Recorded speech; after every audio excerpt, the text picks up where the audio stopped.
Ils éprouvaient un frisson discret en regardant Kayla Maddox frotter les assiettes des autres, comme si sa vie était quelque chose de jetable que l'on pouvait rincer dans un égout. Et ce plaisir dura exactement le temps qu'il fallut à une porte pour s'ouvrir. Car l'homme qui entra dans l'hôtel Castellane ce soir-là n'était pas seulement le généreux donateur de la gala. C'était celui dont l'argent avait acheté le marbre sous leurs pieds et dont l'ombre pouvait engloutir toute la pièce. Dans la cuisine du sous-sol, les casseroles en acier s'entrechoquaient. L'air était imprégné d'une odeur âcre d'eau de Javel, et la vapeur s'élevait comme un brouillard, essayant de cacher les visages qui ne voulaient pas être vus. Tandis que Kayla, une femme de 27 ans façonnée par les foyers d'accueil et les factures impayées, se tenait devant l'évier, les mains gercées et rougies, la mâchoire serrée dans un silence qui signifiait qu'elle comptait, se souvenant qu'elle avait survécu. Les autres intérimaires gardaient les yeux baissés, terrifiés à l'idée que le simple fait de la regarder leur vaudrait une réduction de leur temps de travail et un réfrigérateur vide. Seule Jade Rios, une jeune mère célibataire travaillant à la pâtisserie, osait se pencher vers elle et lui murmurer quelque chose de gentil, comme on offre une allumette dans une tempête. Mais la gentillesse ne pouvait pas s'épanouir. Belle Long, la femme qui dirigeait le gala à l'étage, entra dans la cuisine avec un sourire si acéré qu'il aurait pu faire couler le sang sans même toucher la peau. Son regard fixait Kayla comme un trophée qu'elle avait déjà remporté, et elle n'éleva pas la voix, car elle n'en avait pas besoin. Elle arrangea simplement l'humiliation comme des centres de table sur une table. « Apportez ce qui est vert dans la salle de bal », dit Belle, douce comme du champagne, cruelle comme un verdict, pour que vous puissiez voir ce que vous n'aurez jamais. Kayla souleva le plateau et franchit la porte de service qui séparait deux mondes. Dehors, il y avait du jazz chaleureux, des lumières cristallines et des rires qui semblaient coûteux. Et dans cette lueur, elle devint une ombre avec un badge qui n'était pas le sien. Les invités acceptèrent les verres sans la regarder dans les yeux, et un homme plaisanta en disant qu'une seule flûte coûtait plus cher que son loyer, puis rit comme s'il était très drôle. À la table d'honneur, Margot Vascari, raffinée et intouchable, leva les yeux, et pendant un instant, ses yeux ont clignoté de reconnaissance avant que ce sentiment ne se referme dans un calme glacial parfait, comme si Kayla n'était qu'une autre employée de passage. Puis, Belle prit le micro pour rendre hommage au personnel, avec des mots qui ressemblaient à des éloges, mais qui sonnaient comme des gifles. Et juste au moment où la salle se penchait sur la blague, les portes principales s'ouvrirent. La musique ne s'arrêta pas, mais l'atmosphère changea. Les gens riches se levèrent instinctivement. Les serveurs se redressèrent comme s'ils avaient été formés par la peur. Et tous les regards se détournèrent lorsque Grant Vascari entra. 37 ans, immaculé, impitoyable, le genre d'homme qui n'avait pas besoin de crier car la salle savait déjà ce que signifiait le silence autour de lui. Il passa devant la table d'honneur, passa devant les sourires et les poignées de main, puis tourna la tête vers l'entrée de service comme s'il avait senti une attraction dans ses os. Et ses yeux se posèrent sur Kayla, qui tenait un plateau vide, comme si c'était le dernier bouclier qui lui restait. Son visage ne montrait aucune surprise. Il montrait une colère comprimée en quelque chose de plus froid que l'hiver. Et à ce moment-là, Kayla ferma les yeux parce qu'elle comprit enfin que, quel que soit le véritable rôle de son mari ce soir-là, il n'allait plus la laisser dans l'ignorance. Si vous êtes accro, cliquez sur j'aime pour soutenir la chaîne. Partagez cette histoire avec quelqu'un qui aime les rebondissements sombres et les tensions qui montent lentement. Et n'oubliez pas de vous abonner, car ce qui va se passer ensuite va tout changer. Mais voici la question qui devrait vous effrayer le plus. Pourquoi Margot a-t-elle reconnu Kayla avant Grant? Et qu'a-t-elle déjà mis en branle sous les lumières éclatantes du Castellane? La porte de service venait à peine de se refermer derrière Kayla que l'humiliation ressentie dans le hall semblait avoir été coupée en deux et projetée directement au sous-sol, remplacée par la fraîcheur humide et chimique du couloir arrière, où les lumières fluorescentes blanches rendaient la peau pâle comme du papier et où chaque pas semblait trop bruyant. Cynthia apparut comme une main autour d'une gorge, tirant Kayla par le poignet vers les ressources humaines internes, ses ongles s'enfonçant dans la chair comme si elle voulait laisser une marque. Sa voix était basse et rauque, elle n'avait pas besoin de crier pour faire comprendre qu'il s'agissait d'une règle, et non d'une crise de colère. Elle grogna que Kayla devait se prendre pour quelqu'un pour faire un coup pareil devant tout le monde. Un seul coup de fil suffirait pour que l'agence la fasse disparaître de tous les services de la ville. Et lorsque Kayla a essayé de fouiller dans la poche de son tablier, Cynthia s'en est emparée la première, lui a arraché le téléphone comme si elle lui arrachait une partie vitale de sa vie, la glisser dans sa propre veste, puis se pencha vers elle et lui murmura qu'une serveuse temporaire n'avait pas le droit d'enregistrer, pas le droit d'expliquer, pas le droit de jouer la victime, et que si Kayla voulait continuer à gagner de l'argent pour payer les médicaments de sa famille, elle ferait mieux d'apprendre à baisser la tête. Kayla ne supplia pas. Elle garda les yeux fixes, comme si elle regardait à travers Cynthia et mesurait la distance jusqu'à la sortie de secours, mesurait la caméra fixée dans le coin du plafond, mesurant le rythme des rondes des gardes grâce aux conversations radio qui traversaient le broyage de la machine à glaçons, car elle avait vécu trop longtemps dans des endroits de fortune où tout pouvait être volé en une seule seconde d'inattention. Et elle comprenait qu'à ce moment-là, la chose la plus précieuse n'était pas la fierté. C'était les données. C'était de la solution.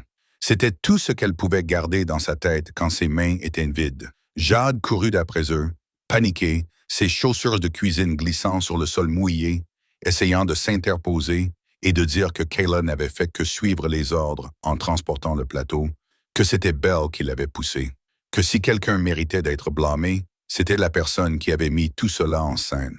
Mais Cynthia se retourna brusquement, le regard acéré comme une lame de rasoir, et lança à Jade une phrase qui la frappa comme une gifle. Qu'une mère célibataire comme elle, si elle voulait garder son emploi, ne devait pas prendre l'habitude de jouer les héroïnes. Puis elle baissa la voix et appuya exactement là où ça faisait mal, lui rappelant que ses heures pouvaient être réduites, ses pourboires diminués, et que la crèche pouvait cesser d'accueillir son enfant sur simple murmure.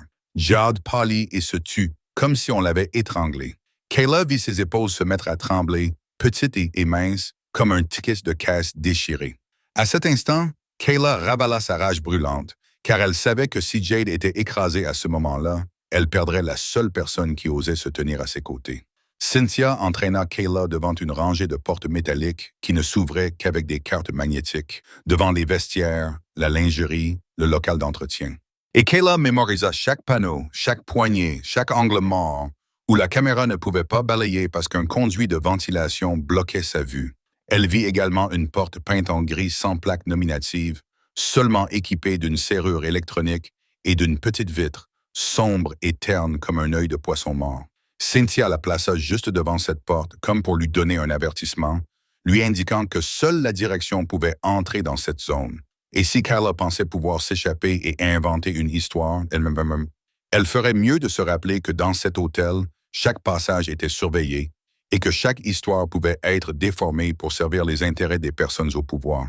Kayla ne répondit pas, mais elle entendit au-dessus d'eux, à travers le plafond et les conduits, la musique qui continuait de flotter comme si de rien n'était. Et elle imagina Grant quelque part dans cette mer de lumière cristalline, sans se précipiter pour la sauver, sans l'appeler, immobile comme une tranche de charcuterie, comme s'il attendait le moment précis pour briser la pièce en deux. Cette pensée rassura Kayla et la fit trembler intérieurement d'une manière qu'elle ne pouvait pas vraiment nommer. Car s'il était vraiment le genre d'homme pour lequel tout le monde faisait de la place, alors son silence n'était pas de l'indifférence. C'était du calcul, et un homme comme Grant ne calculait presque jamais dans le but de rendre quelqu'un heureux. Cynthia s'arrêta, se tourna vers Kayla, lui bloquant le passage comme un mur qui respirait, et lui dit lentement qu'elle avait deux choix. Premièrement, retourner en cuisine, silencieuse comme si elle n'avait jamais mis les pieds dans le hall, terminer son service et disparaître. Deuxièmement, être signalée comme fautrice de troubles, être renvoyée le soir même et voir son nom envoyé à toutes les agences avec lesquelles Cynthia avait des liens. Kayla jeta un coup d'œil à la poche où son téléphone venait d'être volé, puis à Jade, au désespoir qui avait été contraint au silence, et elle comprit que le combat venait de passer de l'humiliation au contrôle, du rire poli à quelque chose de plus sale, de plus silencieux, de plus dangereux, où personne n'avait besoin d'un micro pour ruiner quelqu'un. Il suffisait d'un coup de fil à la bonne personne au bon moment. Et Kayla savait qu'elle devait rester calme, comme si sa vie en dépendait. Elle devait se souvenir de chaque porte, de chaque coin sombre, et récupérer ce que Cynthia lui avait pris. Car si elle ne reprenait pas le droit de raconter sa propre histoire, cette nuit l'engloutirait comme un drain engloutit une goutte d'eau, si doucement et proprement que personne ne s'en apercevrait jamais. Cynthia avait à peine fini sa menace que le couloir arrière donna l'impression que quelqu'un avait coupé son souffle en deux. Les brises de radio, dans le coin du plafond, se turent soudainement, et des pas lourds mais réguliers retentirent au bout du couloir, comme une horloge qui n'avait pas besoin de se dépêcher pour faire bouger les gens. Et Kayla reconnut le changement avant même d'avoir vu un visage, car les agents de sécurité, qui s'appuyaient contre le mur comme s'ils gardaient un entrepôt, se redressèrent d'un coup, les mains quittant leur ceinture, les yeux clignotant rapidement comme des soldats qui venaient de recevoir un ordre. Puis un homme vêtu d'un manteau sombre entra dans la lumière fluorescente d'un pas qui n'était pas du tout précipité, mais qui fit automatiquement reculer l'espace. Grant Viskery n'eut pas besoin d'élever la voix. Un seul regard suffit à faire sursauter Cynthia comme si quelqu'un l'avait tiré sur un fil. Un demi-pas derrière lui se trouvait Miles Keane, le visage impassible comme une feuille blanche, tenant un mince dossier, et Kayla vit en eux deux l'ordre froid de personnes habituées à contrôler les conséquences. Grant s'arrêta devant la porte peinte en gris sans plaque nominative, ses yeux glissant sur la serrure électronique avant de se poser sur la poche de la veste de Cynthia, où se trouvait le téléphone de Kayla. Il ne posa pas de questions. Il n'éleva pas la voix comme le fait habituellement la colère. Il se contenta de prononcer une courte phrase, comme s'il posait un lourd morceau de métal sur le sol. Rendez-le immédiatement et écartez-vous. Les mots étaient insibles, mais le garde le plus proche s'écarta immédiatement, comme s'il était programmé. Cynthia tenta encore de protester, affirmant qu'il s'agissait d'une procédure, qu'elle suivait les règles, qu'elle ne savait pas qui était Kayla. Mais Miles se pencha légèrement et jeta un regard à l'autre garde, et les deux hommes se déplacèrent en même temps, coinçant Cynthia dans un espace étroit, juste assez large pour qu'elle comprenne qu'elle ne contrôlait plus le rythme. Cynthia tremblait de rage, de peur, sous le choc d'avoir été dépouillée de son autorité sur son propre territoire. Et dans cette panique, elle laissa échapper quelque chose que Kayla entendit comme des ciseaux coupant net la réalité. Cynthia répondit d'une voix rauque qu'elle ne pouvait pas traiter Kayla Maddox comme une employée temporaire normale, alors que les RH avaient un dossier scellé, un paquet séparé sous clé, estampillé en rouge, avec pour instruction de ne pas l'ouvrir sauf si vous étiez un cadre supérieur, et qu'elle avait été contrainte de tout garder à sa place pour que la soirée se passe sans encombre. Dès que ces mots furent prononcés, Kayla sentit un frisson la parcourir, car le nom de famille Maddox n'était pas quelque chose que quiconque dans cet hôtel aurait dû connaître, et ce n'était pas quelque chose qui avait sa place dans un dossier scellé. Elle comprit alors qu'une empreinte légale d'elle-même avait été apposée dans cet endroit bien avant qu'elle ne franchisse la porte de service. Seulement, on ne lui avait jamais rien dit, on ne lui avait jamais demandé de signer, on ne lui avait jamais donné le choix. Kayla regarda Grant, voulant lui poser la question immédiatement, voulant briser le silence entre eux. Mais Grant ne lui donna aucune explication. Il la regarda seulement comme on regarde une blessure qui doit être bandée avant d'être exposée au prédateur. Son regard s'attarda une demi-seconde de trop sur le poignet de Kayla, où les ongles de Cynthia avaient laissé une marque rouge. Puis il se tourna vers Cynthia, d'une voix basse et calme, et dit « Toutes les caméras couvrant cette zone ont dû être immédiatement mises sous scellé. Personne n'avait le droit de supprimer ou de modifier quoi que ce soit. Et à partir de maintenant, Cynthia n'avait plus le droit de donner d'ordre à quiconque en rapport avec Kayla. » Cela fit éclater Cynthia d'un rire aigu et amer, essayant de regagner un peu de dignité. Mais le rire s'interrompit lorsque Grant fit un pas de plus dans son espace personnel. Assez près pour qu'elle doive lever les yeux, et Kayla vit clairement que la chose la plus effrayante n'était pas les menaces de Cynthia. C'était la façon dont les autres obéissaient à Grant, comme un réflexe de survie. Miles ouvrit le dossier, sans le tendre à Kayla, laissant seulement apparaître le bord d'un document portant un cachet officiel, juste assez pour que Kayla sache que Cynthia ne l'avait pas inventé. Puis Miles dit très calmement qu'il y avait des choses qui ne devaient pas être dites ici. Non pas parce que le secret était honteux, mais parce qu'il y avait des oreilles qui écoutaient, des gens qui attendaient une phrase imprudente pour faire de Kayla une cible. Et Kayla sentit un avertissement invisible s'élever autour d'elle, comme si la vérité pouvait non seulement blesser, mais aussi tuer. Kayla serra le poing et reprit son téléphone au garde, l'écran éteint, puis fixa Grant du regard, la voix calme mais froide, lui demandant pourquoi son nom figurait dans un dossier scellé dans cet hôtel. Grant ne répondit pas immédiatement à cette question. Il se contenta de dire « Venez avec moi maintenant » et ne dites plus un mot devant les employés de l'hôtel. Le mot ressemblait à un ordre, mais aussi à un bouclier, et Kayla voulait résister. Pourtant, elle devait admettre quelque chose qui lui transperçait la poitrine, que son silence n'était pas une simple esquive. Cela ressemblait à un avertissement, comme si quelque chose rôdait derrière ce mur et que si elle dévoilait la vérité trop tôt, cela la mordrait. Grant conduisit Kayla à travers un virage étroit où la musique de la salle de bal était réduite à un faible tremblement dans les conduites de ventilation. Miles suivait derrière comme une ombre qui savait verrouiller toutes les portes qui devaient l'être, et Kayla essayait de garder une respiration régulière, même si son esprit tournait en rond autour d'une question sur les dossiers scellés, comme une lame accrochée. Mais au moment où son téléphone s'alluma à nouveau dans sa main, une petite vibration la tira des secrets de Grant et la ramena directement à la vie réelle qui lui appartenait. L'écran affichait un appel manqué de la clinique rénale où Jonah était sous surveillance, puis un message vocal qu'elle n'avait pas encore écouté. Le simple nom de Jonah suffit à assécher la gorge de Kayla, comme si elle avait avalé de la poussière métallique. Elle ralentit, à un demi-pas de Grant, pressa le téléphone contre son oreille et entendit la voix de l'infirmière, calme, routinière. Pourtant, chaque mot la frappa en plein cœur. Le message disait que les tests du jour montraient des résultats instables. Le médecin voulait que Jonah revienne plus tôt. Le fait de manquer les rendez-vous de suivi et les médicaments augmenterait le risque. Et en même temps, le système de paiement était suspendu parce qu'un ancien solde n'avait pas été réglé. Ils avaient besoin d'une confirmation d'assurance ou d'un acompte. La voix termina par cette phrase familière, aussi froide que la procédure, lui demandant de rappeler dès que possible. Kayla resta immobile dans le couloir arrière. La lumière fluorescente inondait son visage et rendait visible chaque trace de fatigue. Et à ce moment-là, sa peur n'avait rien à voir avec l'humiliation dans la salle de bal ou le regard de Margot ou de la façon dont Grant était entré comme une tempête silencieuse. Sa peur était quelque chose de douloureusement ordinaire, douloureusement américain, cruel comme peuvent l'être les formalités administratives. La peur que si elle n'avait pas d'argent et de preuves, Jonah serait pris dans une boucle de retard. Et les retards à l'hôpital pouvaient être vécus comme une condamnation pesant sur le cou d'une personne pauvre. Grant regarda Kayla et vit son visage changer de couleur. Il commença à s'approcher, mais Kayla leva la main, non pas pour le repousser, mais pour maintenir une distance pendant un instant, juste assez longtemps pour se stabiliser. Elle dit très brièvement que son petit frère avait besoin d'elle à ce moment-là, et ses mots firent baisser le regard de Miles, comme s'il comprenait le genre de poids que le pouvoir ne pouvait balayer d'un simple regard. C'est alors que Jade osa enfin s'approcher depuis le bout du couloir.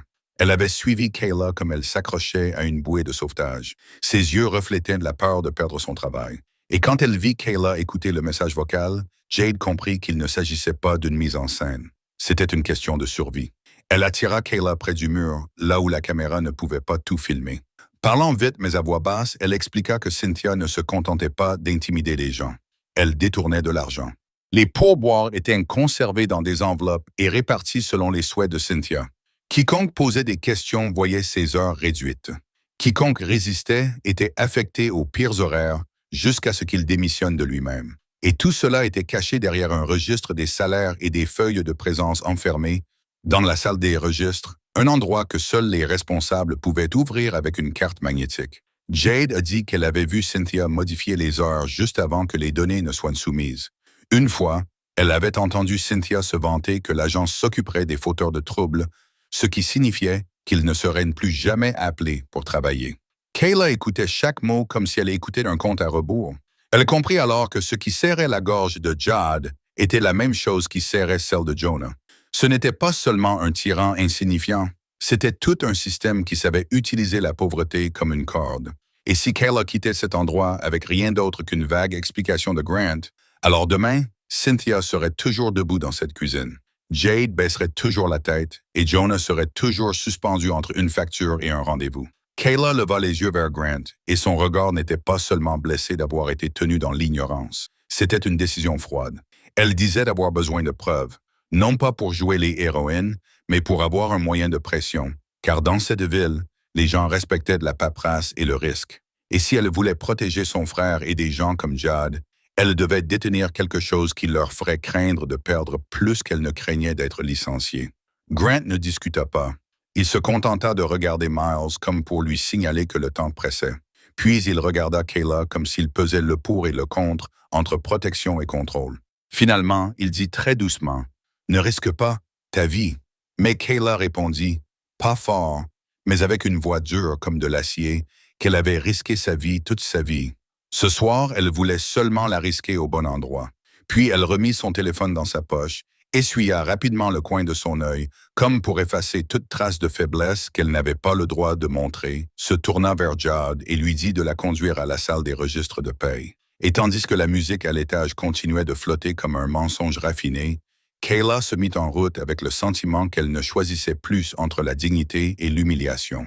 Elle choisissait entre vivre et être écrasée. Dans la salle de bal à l'étage, tout continuait à bouger comme si c'était un morceau de musique engagé pour couvrir le souffle des faibles. La lumière cristalline se reflétait sur les robes et les smokings coûteux comme du sucre saupoudré sur un dessert.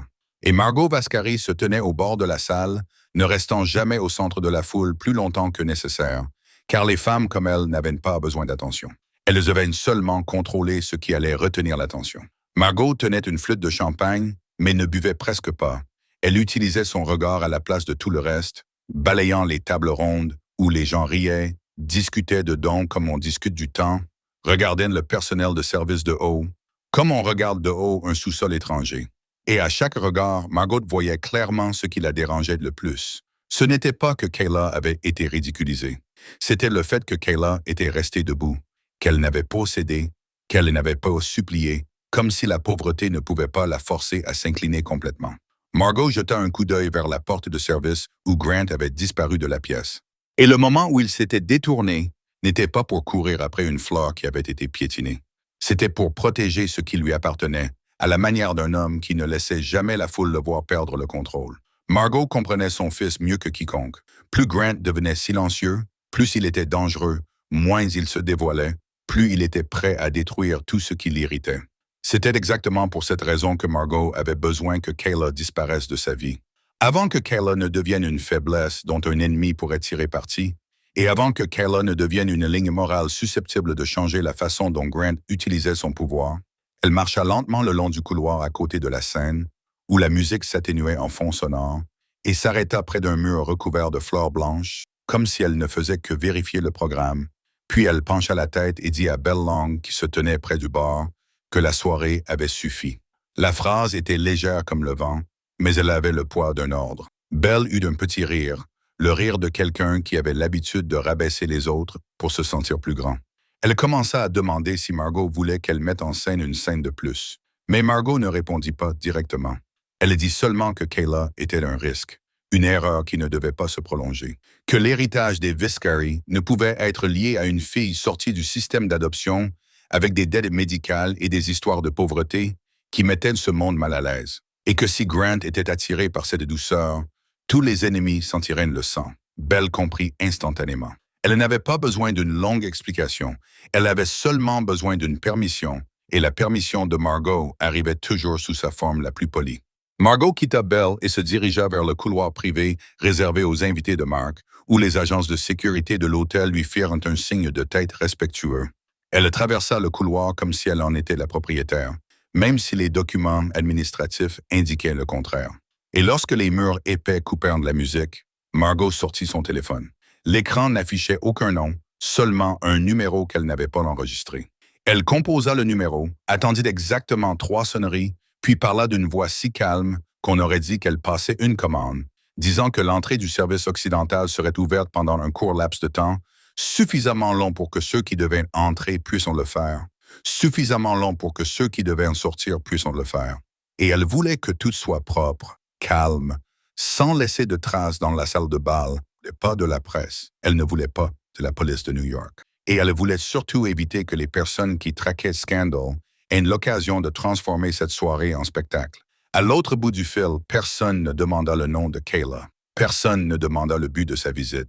Ils demandèrent seulement quelle porte et à quelle heure, car c'était le langage des personnes qui vivaient au rythme des portes et des horaires.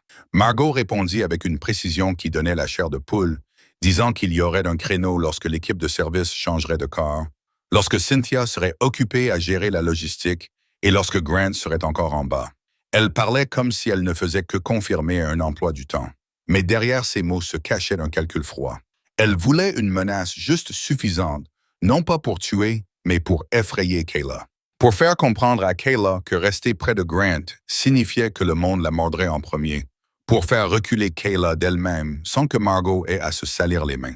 Elle a mis fin à l'appel et est restée immobile un instant, regardant son propre reflet dans la vitre, redressant son bracelet de perles, comme si l'ordre extérieur pouvait couvrir le chaos intérieur.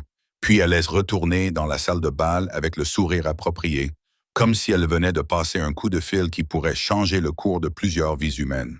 Lorsque Margot revint dans la lumière, les rires fusèrent à nouveau autour d'elle.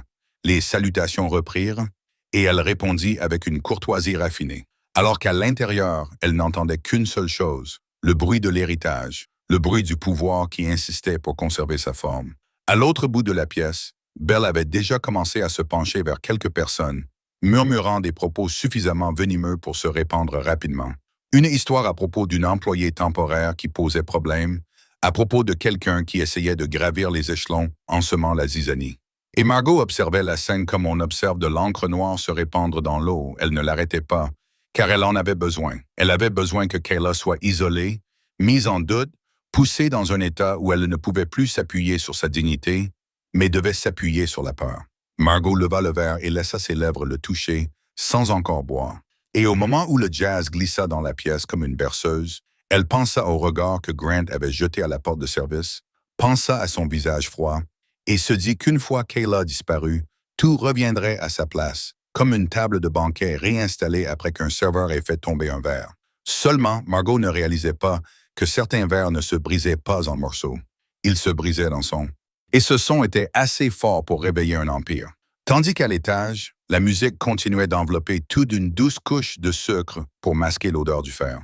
Kayla restait près de Jade à travers les racines étroites. Seul le personnel savait. Là où le sol carrelé était glissant d'humidité et où les tuyaux couraient le long du plafond comme les veines d'une bête géante. Jade ne parlait plus beaucoup. Elle respirait seulement trop vite et regardait sans cesse par-dessus son épaule, comme si Cynthia pouvait surgir de n'importe quelle porte, tandis que Kayla gardait son téléphone dans la poche de son tablier comme un petit couteau, ne le laissant ni vibrer ni s'allumer, car elle comprenait que la lumière pouvait vous trahir. Deuxièmement, elle s'arrêtait devant une porte plus basse que les autres. La peinture crème s'écaillait, la poignée était rayée par des années d'ouverture précipitée. Jade sortit une fine carte en plastique de sa chaussette. Ce n'était pas un badge officiel, juste une bande magnétique qu'elle avait gardée en secret depuis l'époque où elle était chargée de livrer des enveloppes. Elle l'a pressée contre le lecteur et a entendu un léger clic et a immédiatement tiré Kayla à l'intérieur avant que la serrure ne se referme. La salle des registres de paie était plus froide que le couloir.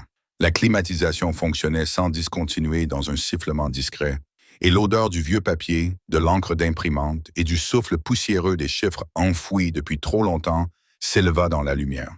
Une lampe blanche éclairait une rangée de classeurs, un petit coffre-fort et un bureau encombré de registres. Les mains de Jade tremblaient lorsqu'elle ferma la porte et fit glisser le verrou. Puis elle resta immobile, comme si elle écoutait.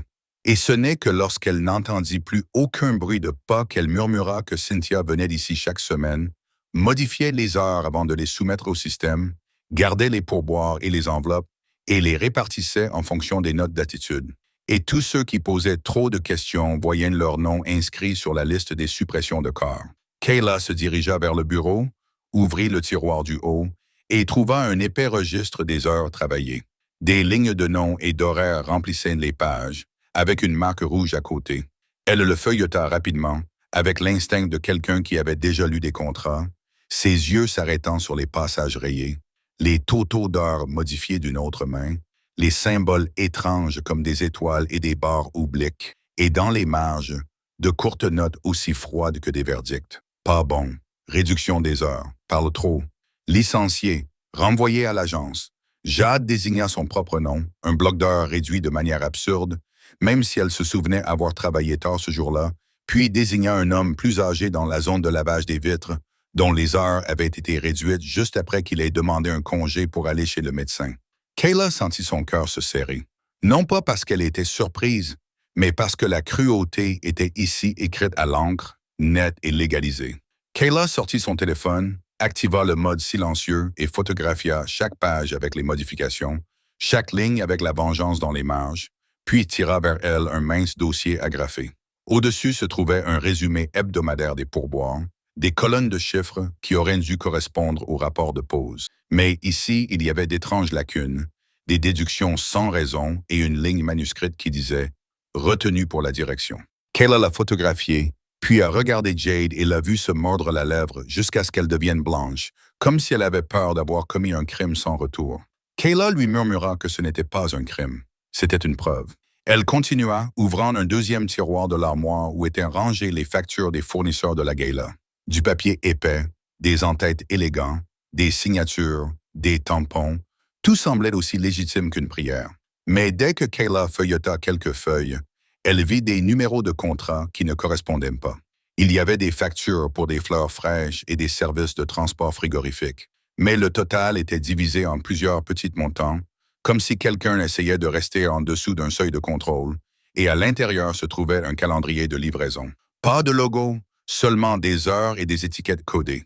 Plusieurs livraisons étaient marquées pour entrer par la porte de service ouest exactement au moment du changement d'équipe, le genre de planning dont personne n'avait besoin, et Kayla vit une série de caractères se répéter à côté de quelques noms de fournisseurs, qui ressemblaient plus à un code qu'à une note logistique. Lorsqu'elle a rapidement vérifié les factures officielles, elle s'est rendue compte que certaines livraisons n'apparaissaient nulle part sur les documents de paiement légitimes. Jade a dégluti et a déclaré avoir vu des caisses sans nom d'entreprise, seulement du ruban adhésif et des inscriptions au marqueur. Des livreurs sans uniforme. Et pourtant, la sécurité les laissait entrer comme si elle avait été prévenue à l'avance. Et après, Cynthia venait seule dans cette pièce et verrouillait la porte pendant longtemps. Kayla photographia l'ensemble du calendrier de livraison, photographia les factures avec les motifs étranges, puis prit un petit carnet sous une pile de papier. La première page était imprimée avec des ajustements de paie. Mais à l'intérieur, il n'y avait pas que la paie. Il y avait une liste de noms abrégés, des chiffres qui se répétaient de manière cyclique et quelques notes sur la logistique de Kayla. Kayla ne lut rien. Elle se contenta de prendre rapidement des photos, car elle entendait un chariot rouler dans le couloir à l'extérieur, des voix basses, et ce bruit fit battre son cœur plus fort, non pas parce qu'elle avait peur d'être découverte, mais parce qu'elle comprenait qu'elle venait de toucher une couche plus profonde du mal, une couche qui ne se contentait pas de grappiller des pourboires, mais qui utilisait des événements élégants comme masque pour de l'argent sale. Jade a chuchoté, demandant à Kayla dans quoi elles étaient en train de s'embarquer. Et Kayla n'a pas répondu tout de suite. Elle a seulement rapproché Jade de la porte. Elle colla son oreille contre la porte pour écouter, puis éteignit l'écran de son téléphone et le glissa dans sa poche, car elle savait qu'à partir de cet instant, les photos sur son appareil n'étaient plus seulement un moyen de pression contre Cynthia. Elles pouvaient être la raison pour laquelle quelqu'un voulait la faire disparaître. Kayla regarda Jade d'une voix basse et calme et lui dit qu'elles allaient quitter cette pièce comme si elles n'y étaient jamais entrées. Elles allaient rester calmes, comme on reste calme pour rester en vie. Et lorsqu'elle sortit, Kayla reboucla la porte avec les mains prudentes de quelqu'un qui venait de saisir une vérité suffisamment tranchante pour couper dans les deux sens, car elle comprenait que si Margot était en train de mettre en place un échiquier à l'étage et que Grant était en train de calculer en bas, alors ce que Kayla avait photographié dans cette pièce froide était la carte que tout le monde voudrait lui arracher des mains. Ils avaient à peine quitté la salle des registres de paye que Jade tremblait encore comme quelqu'un qui venait de sortir d'une pièce où sévissait une tempête. Dans le couloir menant à l'ascenseur de service, la lumière fluorescente clignota soudainement une fois, comme un mauvais clin d'œil. Le compresseur dans le coin du mur émit un long sifflement, et la porte de l'ascenseur de service devant elle s'ouvrit comme si quelqu'un les attendait. Un agent de sécurité inconnu se tenait près du panneau de contrôle, sans le sourire social de l'hôtel, les yeux fixés sur Jade un peu trop longtemps, et Kayla comprit immédiatement que ce n'était pas une coïncidence. C'était ce que Margot appelait un avertissement clair, une menace juste assez forte pour que les pauvres gens se replient sur eux-mêmes. Jade essaya de passer, mais il se plaça devant elle et dit qu'il y avait du fret à déplacer. Il demanda à Jade de l'aider à pousser la carte dans l'ascenseur. Sa voix était légère, polie, mais sa main était déjà posée sur le bord de la porte comme un verrou. Kayla s'avança pour retenir Jade, mais celle-ci avait vu le chariot métallique chargé de lourdes caisses et son réflexe de travailleuse se déclencha. Le réflexe de quelqu'un qui a peur de voir son nom inscrit sur une liste se manifesta. Alors elle s'avança, et au moment où les roues touchèrent le sol de l'ascenseur, un claquement sec retentit dans l'air comme un os qui se brise. La porte se referma plus vite que d'habitude, se coinçant dans un petit espace, et Kayla entendit un grincement métallique comme si quelqu'un forçait le mécanisme de fermeture exprès. Jade paniqua et appuya frénétiquement sur les boutons. L'ascenseur trembla et descendit d'un demi-étage comme s'il avait fait un faux pas. Les lumières à l'intérieur clignotèrent. Jade eut le souffle coupé et poussa un cri brisé, et Kayla sentit son corps se glacer, car elle comprit qu'un accident au bon moment était le moyen le plus simple de faire taire quelqu'un pour toujours. Kayla se précipita pour forcer les portes, mais le verrou tint bon, et le garde se tenait à l'extérieur, observant comme s'il suivait la procédure. Ses yeux n'étaient pas effrayés. Ils reflétaient seulement l'impatience de quelqu'un qui voulait que le travail soit terminé. Puis, derrière Kayla, une ombre bougea sans bruit. Grant apparut au coin du couloir, comme s'il avait toujours été plus proche que les gens ne le pensaient. Il ne posa aucune question, n'éleva pas la voix. Il se contenta de regarder le panneau de contrôle, regarda la main du garde et prononça une courte phrase qui fit se fendre l'air en deux. « Ouvrez-la immédiatement. » Le garde tenta de protester que le système fonctionnait mal, qu'il était automatique, qu'il n'était pas sûr. Mais Miles était là, sorti de nulle part, se tenant légèrement à l'écart, comme une goupille dans une charnière. Un autre garde de l'hôtel intervint d'un simple regard de Grant, sans avoir besoin d'un second ordre. Grant se pencha, posa sa main sur le bord de la porte de l'ascenseur comme pour tester sa rigidité, puis se tourna vers le garde inconnu, d'une voix basse et calme, et lui demanda pour qui il travaillait. Et la question n'attendait pas de réponse. Elle visait à tester son réflexe. Et le réflexe de l'homme fut de jeter un rapide coup d'œil à la radio sur son épaule, comme s'il cherchait de l'aide. Et ce simple regard suffit. Grant ne donna pas de coup de poing, ne gifla pas, ne fit rien de bruyant.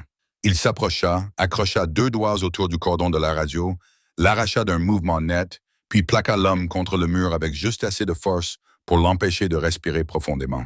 En un instant, l'expression de l'homme passa de la défiance à la peur, car il comprit qu'il ne s'agissait pas de la direction de l'hôtel. C'était un pouvoir que les règles ordinaires ne pouvaient atteindre.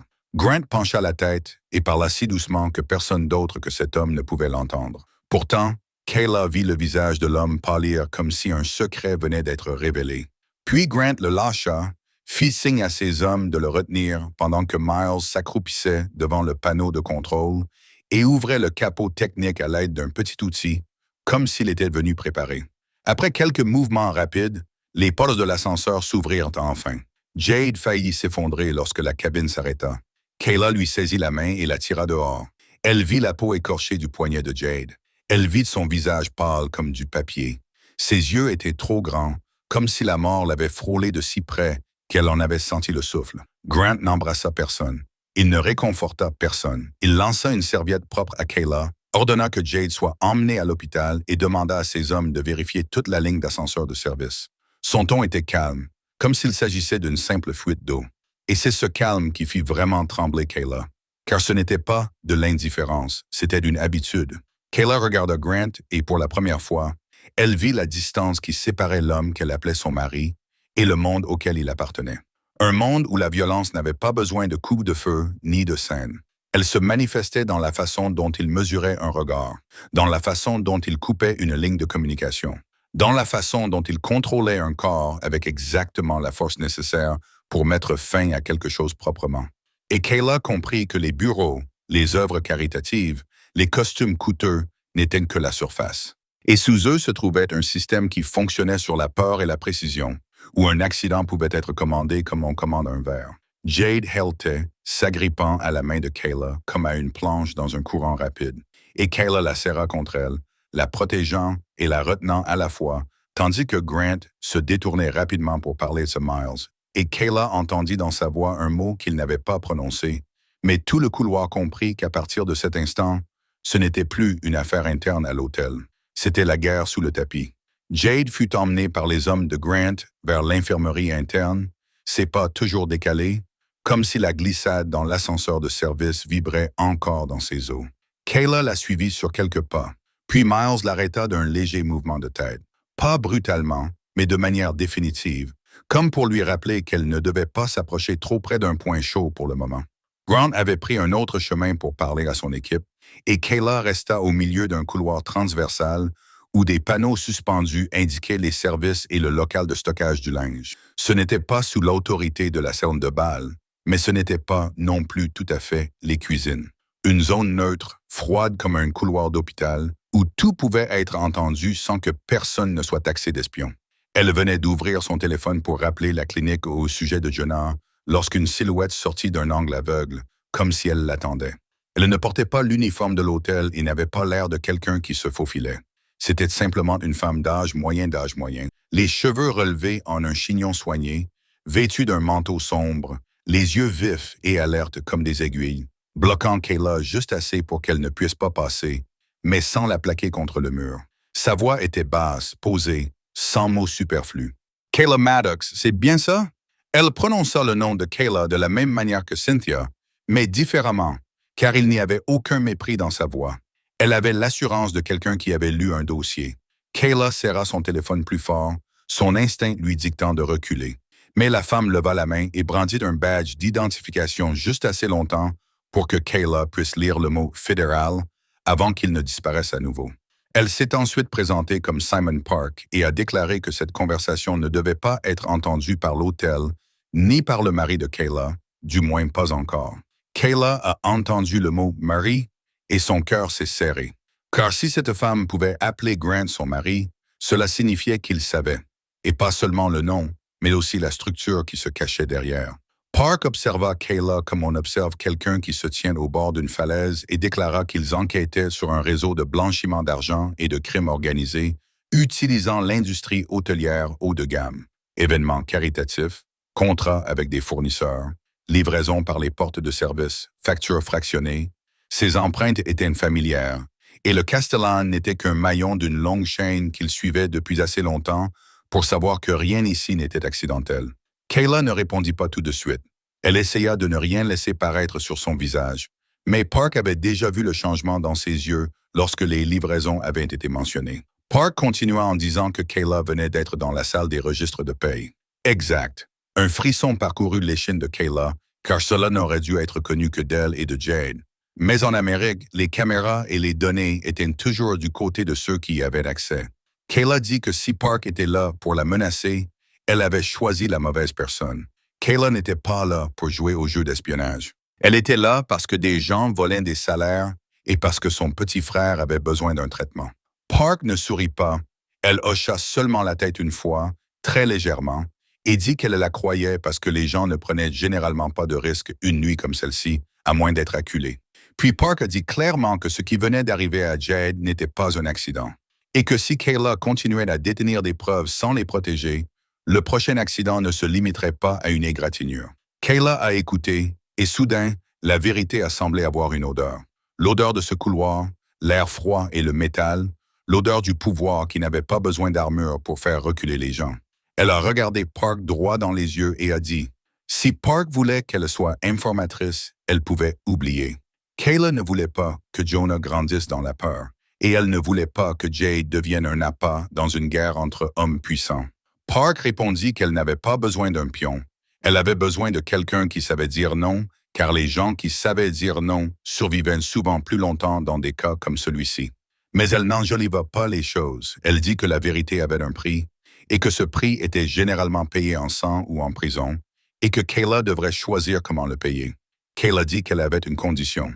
Jonah et Jade devaient être en sécurité. Pas le genre de sécurité écrite sur papier alors qu'ils étaient livrés à eux-mêmes, mais une sécurité réelle, surveillée, protégée, avec un accès médical qui ne pouvait être interrompu. Et Jade ne devait pas être interrogée comme une criminelle simplement pour avoir fait ce qu'il fallait. Park observa Kayla pendant quelques secondes, la pesant comme un objet lourd, puis dit qu'elle pouvait déclencher une protection conditionnelle pour Jonah et Jade si Kayla remettait les preuves de fraude au travail et d'irrégularité des fournisseurs par un canal fermé. En échange, Kayla ne devait en parler à personne, sauf à son avocat, et elle ne devait pas interférer avec ce que Park était déjà en train de suivre. Park lui donnerait un numéro de téléphone à usage unique et un point de transfert pour transmettre les données, mais elle ne ferait des promesses que dans les limites de l'affaire. Elle ne promettrait pas de protéger Kayla de son mari mafieux s'il décidait que Kayla représentait un risque. La dernière phrase transperça Kayla comme une lame. Elle déglutit péniblement, car Park venait de nommer la chose que Kayla n'arrivait toujours pas à appeler. Kayla demanda « Pensez-vous que Grant est un mafieux ?» Park ne répondit pas directement. Elle dit seulement qu'à New York, il y avait des gens qui possédaient toute une ville en silence. Et si Kayla vivait à côté d'une telle personne sans se savoir, alors soit il était très doué pour la protéger, soit il était très doué pour mentir, et les deux étaient dangereux à leur manière. Kayla serra son téléphone jusqu'à en avoir les doigts engourdis, puis elle regarda vers le bout du couloir où Grant avait disparu. Elle ressentait à la fois l'envie de courir vers lui et de s'enfuir loin. Puis elle se retourna vers Park et lui dit qu'elle ne livrerait rien qui abandonnerait Jad et Jonah. Park répondit que c'était pour cela qu'elle se tenait là, et elle n'avait plus qu'une seule phrase à dire avant de s'éloigner, que si Kayla voulait vivre, elle devait garder tout cela secret. Elle ne devait pas se fier au sourire de ses supérieurs, et elle ne devait pas croire que l'homme à ses côtés était le seul à jouer à ce jeu. Park recula d'un pas et disparut dans le flux des employés, comme si elle n'avait jamais existé.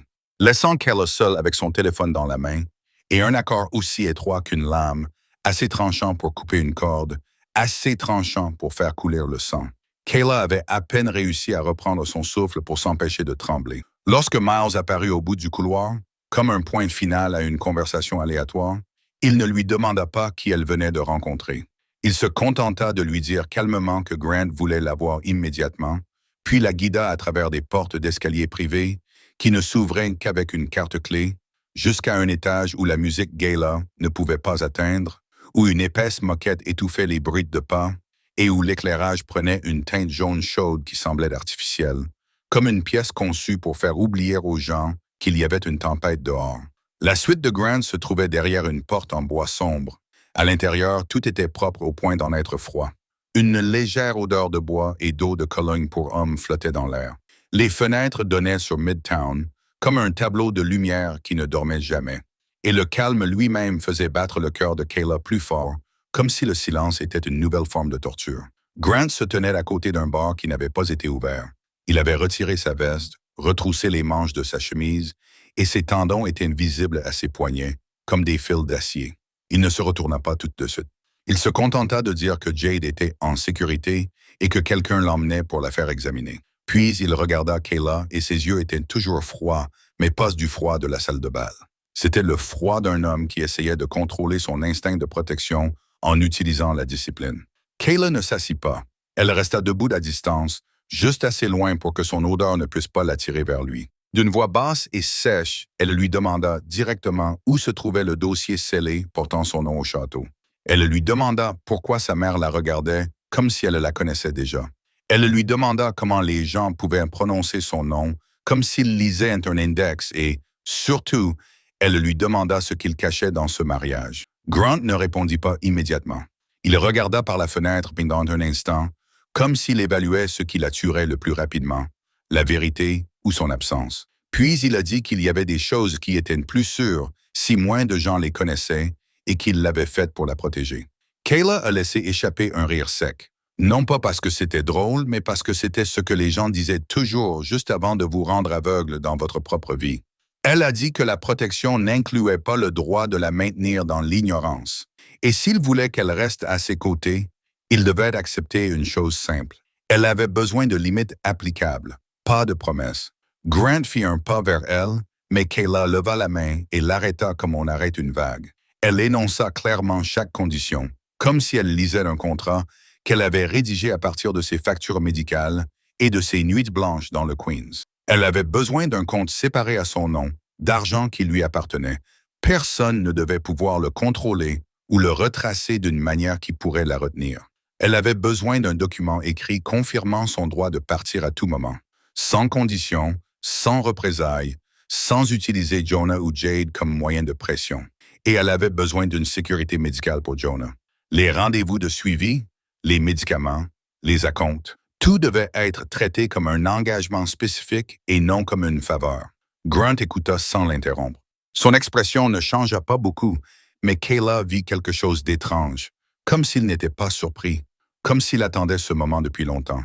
Et cela la refroidit plus que le silence, car cela prouvait qu'il s'était préparé au jour où elle découvrirait la vérité, et qu'il avait quand même choisi de ne rien dire. Miles posa une pile de papier sur la table basse près du canapé, mince mais lourde comme de la pierre. Il n'y avait pas de titre pompeux, seulement des pages déjà rédigées avec des espaces vides pour les signatures, des clauses concernant un compte séparé, le droit de partir, l'assistance médicale et la confidentialité. Kayla vit toute une structure construite à l'avance, comme une voie de sortie calculée pour elle depuis le jour où il l'avait épousée, et elle ne savait pas si c'était de la tendresse ou de la manipulation. Kayla regarda Grant et lui demanda qui il était. En réalité, Grant se contenta de dire qu'il était un homme qui avait des ennemis et que si elle prononçait le bon nom, ce nom attirerait davantage de ténèbres à sa porte. Il dit qu'il ne l'aimait pas dans le langage de la poésie. Il l'aimait dans le langage du risque, afin de ne pas tout dévoiler en une seule nuit, alors que les couloirs de l'hôtel étaient encore remplis d'années. Mais il lui donnerait le droit de choisir de rester ou de partir par le biais de documents administratifs et non de larmes. Kayla déglutit pour lutter contre la sécheresse de sa gorge. Elle voulait déchirer ses phrases vagues, mais elle savait aussi que Jonah attendait. Jade avait failli être tuée par un accident programmé. Et dans ce monde, les documents administratifs pouvaient être la seule armure dont la semaine disposait. Elle prit le stylo, ne se précipita pas pour signer, lut chaque ligne, chercha des failles comme elle cherchait une fissure dans une porte. Miles resta immobile, attendant. Grant resta immobile lui aussi. Et leur patience fit comprendre à Kayla que c'était ce qu'il faisait le mieux, attendre le moment précis où tout se mettrait en place. Finalement, Kayla signa d'abord les pages liées au compte et aux soins médicaux de Jonah. Elle ne quittait pas Grant des yeux, puis elle dit que ce n'était que le début. Elle ne serait pas une poupée protégée. Elle ne resterait pas silencieuse juste pour être en sécurité. Et s'il voulait la garder dans sa vie, il devait apprendre à dire la vérité petit à petit, car la vérité enfouie dans le silence finissait toujours par se retourner contre lui. Grant hocha légèrement de la tête, comme s'il acceptait une nouvelle loi. Mais il ne la serra pas dans ses bras. Il se contenta de dire que la nuit n'était pas finie. Et Kayla comprit à sa manière froide que lorsqu'un homme comme Grant disait que ce n'était pas fini cela signifiait que tout ne faisait que commencer. Lorsque Kayla sortit de la suite, sa paume gardait encore la sensation du stylo qu'elle venait d'utiliser, comme si elle avait signé non seulement un papier, mais aussi la frontière de sa propre vie. Miles marcha devant pour ouvrir la porte de l'escalier privé. Grant ne resta pas collé à elle. Il garda une demi-longueur de distance, comme s'il lui laissait intentionnellement de l'espace pour respirer. Et cet espace, au lieu de l'apaiser, rendait la vérité entre eux encore plus claire, comme une épaisse vitre, transparente, mais impossible à briser. Ils redescendirent vers la salle de bal, où le jazz reprit doucement, comme si personne n'avait failli mourir dans un ascenseur de service, où l'éclairage était encore assez beau pour être un mensonge. Et dès que Kayla eut mis le pied dans le couloir qui menait à la salle de bal, elle sentit tous les regards se tourner vers elle, comme des aiguilles de boussole attirées par un champ magnétique. Non pas parce qu'elle était habillée de manière à se faire remarquer, mais parce que quelqu'un avait déjà fait d'elle un sujet de conversation avant même qu'elle n'ait ouvert la bouche. Belle Long se tenait près du bar avec un groupe de donateurs et quelques cadres moyens de l'hôtel. Elle souriait juste ce qu'il fallait, sa voix était réglée à la fréquence exacte qui incitait les gens à se pencher vers elle, et Kayla a capté des fragments tombant comme des éclats de verre. Une employée temporaire instable, quelqu'un qui avait monté une scène pour réclamer de l'argent, un chantage bon marché, quelqu'un disant même qu'elle avait volé quelque chose dans l'arrière-boutique et avait été prise en flagrant délit. Belle a vu Kayla et ses yeux se sont illuminés, non pas de surprise mais d'opportunité, comme quelqu'un qui avait préparé le deuxième acte et n'attendait plus que l'acteur entre en scène. Elle s'approcha, le cliquetis de ses talons sur la pierre ressemblant au tapotement d'un petit marteau. Puis elle parla assez fort pour que le cercle voisin puisse l'entendre. « Kayla, c'est ça? Tu veux rendre ce que tu as pris ou tu veux que j'appelle la sécurité de l'hôtel et que je fasse de ça un problème plus grave? » Kayla regarda Belle droit dans les yeux et vit quelques personnes derrière elle qui tenaient leur téléphone à bout de bras, comme si elles envoyaient simplement un SMS. Mais Kayla savait que c'était ainsi que les gens filmaient, guettant le moment où une pauvre fille craquerait en public. Si elle criait, ils auraient la preuve qu'elle était instable. Si elle pleurait, ils auraient la preuve qu'elle jouait la victime. Kayla garda un visage impassible et répondit d'un ton léger qu'elle ne savait pas de quoi Belle parlait. Et si Belle avait une accusation précise à formuler, elle devait la dire clairement, ici même, avec ses propres mots, afin que tout le monde puisse l'entendre. Belle marqua une légère pause, car une personne acculée était censée réagir avec émotion, mais Kayla réagissait en exigeant des éclaircissements. Et Belle se reprit rapidement.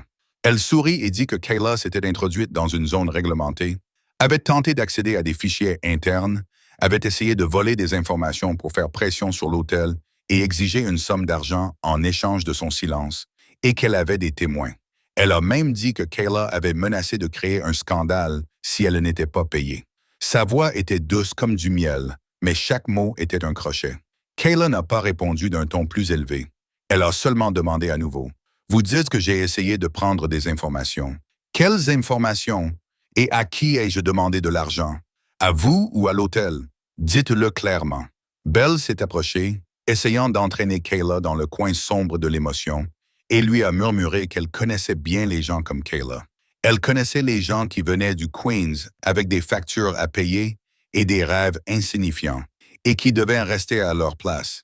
Et si Kayla voulait la paix, elle devait s'excuser et disparaître. Kayla a bien entendu Queens comme une gifle, mais elle n'a pas laissé les larmes monter. Elle a hoché légèrement la tête comme si elle prenait des notes, puis a tourné la tête et a scruté la pièce à la recherche des bons visages. Un responsable des ressources humaines près de la table d'enregistrement, un chef d'équipe de service tenant un bloc-notes et un agent de sécurité de l'hôtel qu'elle avait vu plus tôt à côté de Cynthia. Kayla savait que tout le monde dans ce bâtiment craignait Grant, mais il craignait aussi la paperasse et de voir leur nom impliqué dans un procès. Kayla a dit à Belle, toujours assez fort pour que le groupe voisin puisse l'entendre, qu'elle voulait que Belle répète l'accusation devant les RH et la sécurité de l'hôtel.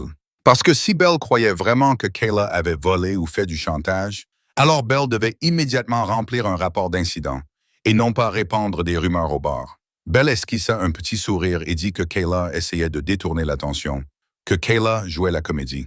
Kayla a répondu que non, qu'elle voulait seulement que la procédure appropriée soit suivie et qu'elle voulait que Belle répète exactement ce qu'elle venait de dire, à savoir que Kayla s'était introduite dans une zone réservée pour obtenir des informations internes et les utiliser à des fins de chantage, car il s'agissait d'une accusation grave et Kayla n'accepterait pas d'être calomniée par des rumeurs. Belle remarqua que quelques personnes se penchaient vers elle, que certaines se mettaient en mode dramatique, et elle supposa que Kayla était en train de creuser sa propre tombe, alors elle répéta, cette fois plus clairement, en ajoutant que Kayla avait menacé de perturber la gala si elle n'était pas payée et qu'elle avait le droit de la mettre immédiatement à la porte. Kayla en avait assez entendu, alors elle a très calmement sorti son téléphone, sans le montrer, se contentant d'activer l'écran de verrouillage pour voir l'heure, puis elle a appuyé une fois pour envoyer les photos et les notes qu'elle avait prises dans la salle des registres de paie dans un dossier sécurisé qu'elle avait préparé à l'avance, avant de remettre son téléphone dans sa poche comme si de rien n'était. Elle a regardé Belle, la voix toujours calme mais ferme, et a dit « Merci d'avoir répété cela devant les RH et la sécurité, car désormais, les parties responsables avaient entendu une accusation spécifique et non des ragots, et cette accusation devait être accompagnée de preuves. Sinon, elle deviendrait un problème juridique pour Belle et pour l'hôtel. » Le visage de Belle se crispa lorsqu'elle réalisa que Kayla n'explosait pas comme elle l'aurait souhaité. Kayla ne se pliait pas, ne plaidait pas, ne donnait pas à Belle l'image d'une pauvre fille perdant le contrôle. Au contraire, Kayla construisait un piège avec calme, forçant Belle à répéter un mensonge devant les bonnes personnes, au bon endroit. Et alors que Belle cherchait encore un moyen de changer le rythme, Kayla pencha la tête et posa une dernière question, comme un coup de poing. Belle était-elle prête à signer un rapport écrit de cette accusation immédiatement? Ou n'osait-elle le dire que lorsqu'elle pensait que personne ne l'enregistrait selon la procédure appropriée? La question ne fit pas exploser la salle, mais elle fit passer les regards autour d'elle de l'amusement à la prudence.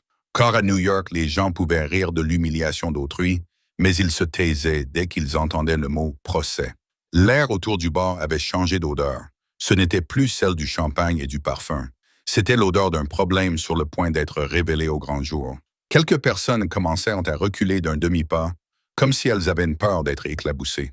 Les responsables des ressources humaines et de la sécurité de l'hôtel se rapprochèrent instinctivement, comme le font les gens dont le travail consiste à se placer entre deux foules. Belle garda son sourire, mais les coins de sa bouche étaient désormais crispés, car elle avait compris que Kayla n'était pas une proie facile à abattre. Et juste au moment où Belle s'apprêtait à donner une nouvelle tournure à l'histoire, le cercle de personnes s'est ouvert comme si une force invisible les avait repoussés. Grant Vascari était apparu au bout de la salle, avec l'assurance de quelqu'un qui n'a pas besoin de demander de l'espace, car l'espace s'ouvre à lui. Il ne se pressait pas, il n'éleva pas la voix. Il se dirigea droit vers la dispute, comme il se serait dirigé vers une table de signature de contrat. Le regard de Grant balaya Bell, les RH, la sécurité, puis se posa sur Kayla suffisamment longtemps pour qu'elle sache qu'il avait entendu, puis il se tourna vers le directeur des opérations de l'hôtel et lui dit d'un ton bas et sec qu'à partir de cet instant, le système de paie et la déclaration des pourboires du Castellan étaient gelés. Personne ne devait modifier quoi que ce soit, personne ne devait saisir de nouvelles données, personne ne devait accéder à quoi que ce soit, à l'exception d'un groupe d'audit indépendant désigné par Miles. Et il voulait qu'une équipe tierce soit amenée ce soir, pas demain matin, pas la semaine prochaine, mais tout de suite. Le directeur ouvrit la bouche pour parler de procédure, d'heure d'ouverture, de l'approbation du conseil d'administration, mais Grant le coupa avec une simple phrase. S'il voulait garder son poste, il devait obéir. Sa voix ne contenait aucune menace théâtrale, seulement une certitude qui fit comprendre à tout le monde que s'opposer à lui maintenant reviendrait à mettre fin à sa carrière. Grant se tourna vers le chef de la sécurité et ordonna que toutes les images provenant de l'arrière de l'établissement, des couloirs de service, de l'ascenseur de service, la salle des registres de paye et toutes les caméras associées. Aucune suppression, aucun écrasement, aucune modification. Il voulait immédiatement la liste des accès et les journaux du système. Puis, il s'est tourné vers les RH et leur a ordonné d'appeler Cynthia dans la salle de bal et de suspendre immédiatement son accès par carte magnétique.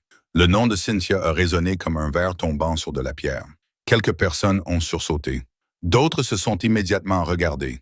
Belle s'est raidie, car elle comprenait que le jeu lui échappait, loin des microphones et des rumeurs, entraînée dans le domaine de la paperasse et des conséquences.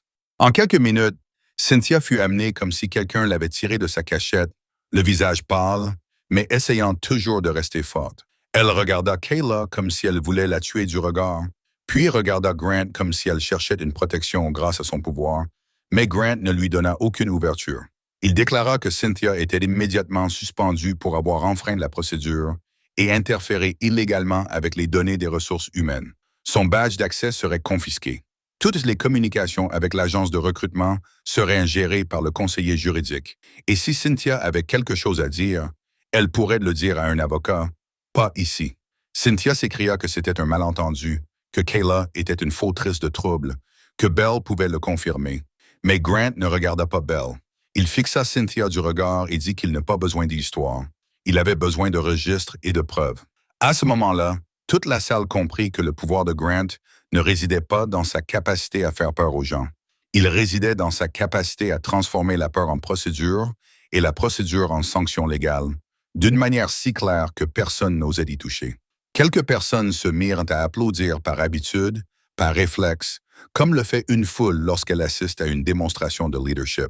Mais les applaudissements s'éteignirent rapidement lorsque Kayla fit un demi-pas en avant, ne se tenant pas à côté de Grant comme un accessoire, ne se penchant pas vers lui pour se protéger. Elle se tenait légèrement sur le côté, suffisamment loin pour que tout le monde puisse voir qu'elle ne lui appartenait pas comme un objet. Kayla regarda les visages élégants qui l'observaient avec curiosité, et elle ne donna pas de longues explications.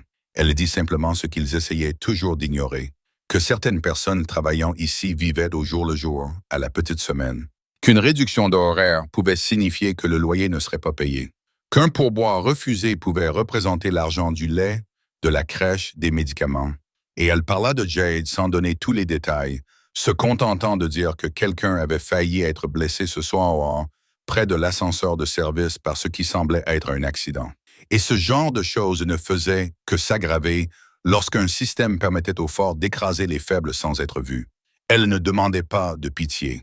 Elle ne jouait pas la victime. Elle parlait comme quelqu'un qui avait vécu assez longtemps pour comprendre que le silence était une forme de complicité. Et cette voix calme rendait la pièce plus inconfortable que n'importe quel cri, car elle les forçait à affronter les coulisses de la fête qu'ils étaient en train de profiter. Grant n'a pas volé le micro. Il a laissé Kayla parler, et son silence cette fois-ci n'était pas calculé dans l'ombre. C'était plutôt une reconnaissance froide du fait qu'elle avait le droit de nommer la douleur. Et tout ce qu'il pouvait garantir, c'était que la douleur serait enregistrée, vérifiée, traitée. Belle se tenait à proximité, son sourire complètement disparu, les yeux rivés sur la sortie. Et Margot, loin de là, arborait toujours son visage parfait. Mais Kayla pouvait sentir son froid se répandre dans l'air comme une promesse silencieuse, que la partie d'échecs n'était pas terminée simplement parce qu'un audit avait commencé. L'arrivée de l'équipe d'audit le soir même donna l'impression que la salle de bal était prise dans l'étau d'une main invisible. La musique continuait de jouer, mais les gens riaient plus doucement. Les toasts se transformèrent en chuchotements et Kyla avait l'impression de se tenir sur une surface brillante qui venait de se fissurer où un faux pas pouvait agrandir la fracture. Grant échangea quelques phrases avec Miles, puis fit signe à Kyla de s'éloigner de la foule la plus dense. Non pas parce qu'il craignait un scandale, mais parce qu'il comprenait que les personnes à l'affût de faiblesse bondiraient dès que la salle serait secouée. Kayla ne discuta pas. Elle envoya simplement un SMS à Jade pour lui demander comment elle allait. La réponse arriva plus vite que Kayla ne l'avait prévu. Jade disait qu'elle était près de l'infirmerie, mais qu'on lui avait demandé de retourner aider à quelque chose à l'arrière de la maison. Même dans le message, les mots semblaient trembler, comme si elle ne voulait pas retourner dans les couloirs où l'ascenseur de service l'avait presque engloutie. Kayla avait à peine fini de lire que le coordinateur se précipita vers elle et lui dit à voix basse qu'il y avait un problème en bas.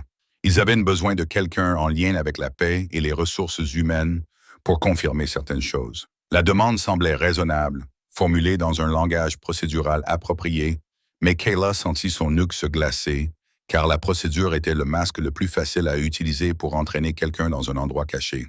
Elle regarda Grant, mais celui-ci était retenu en conversation par un groupe de managers et quelqu'un de l'unité d'audit qui venait d'arriver. À ce moment-là, Kayla comprit que ce soir-là, il n'y avait pas qu'une seule scène.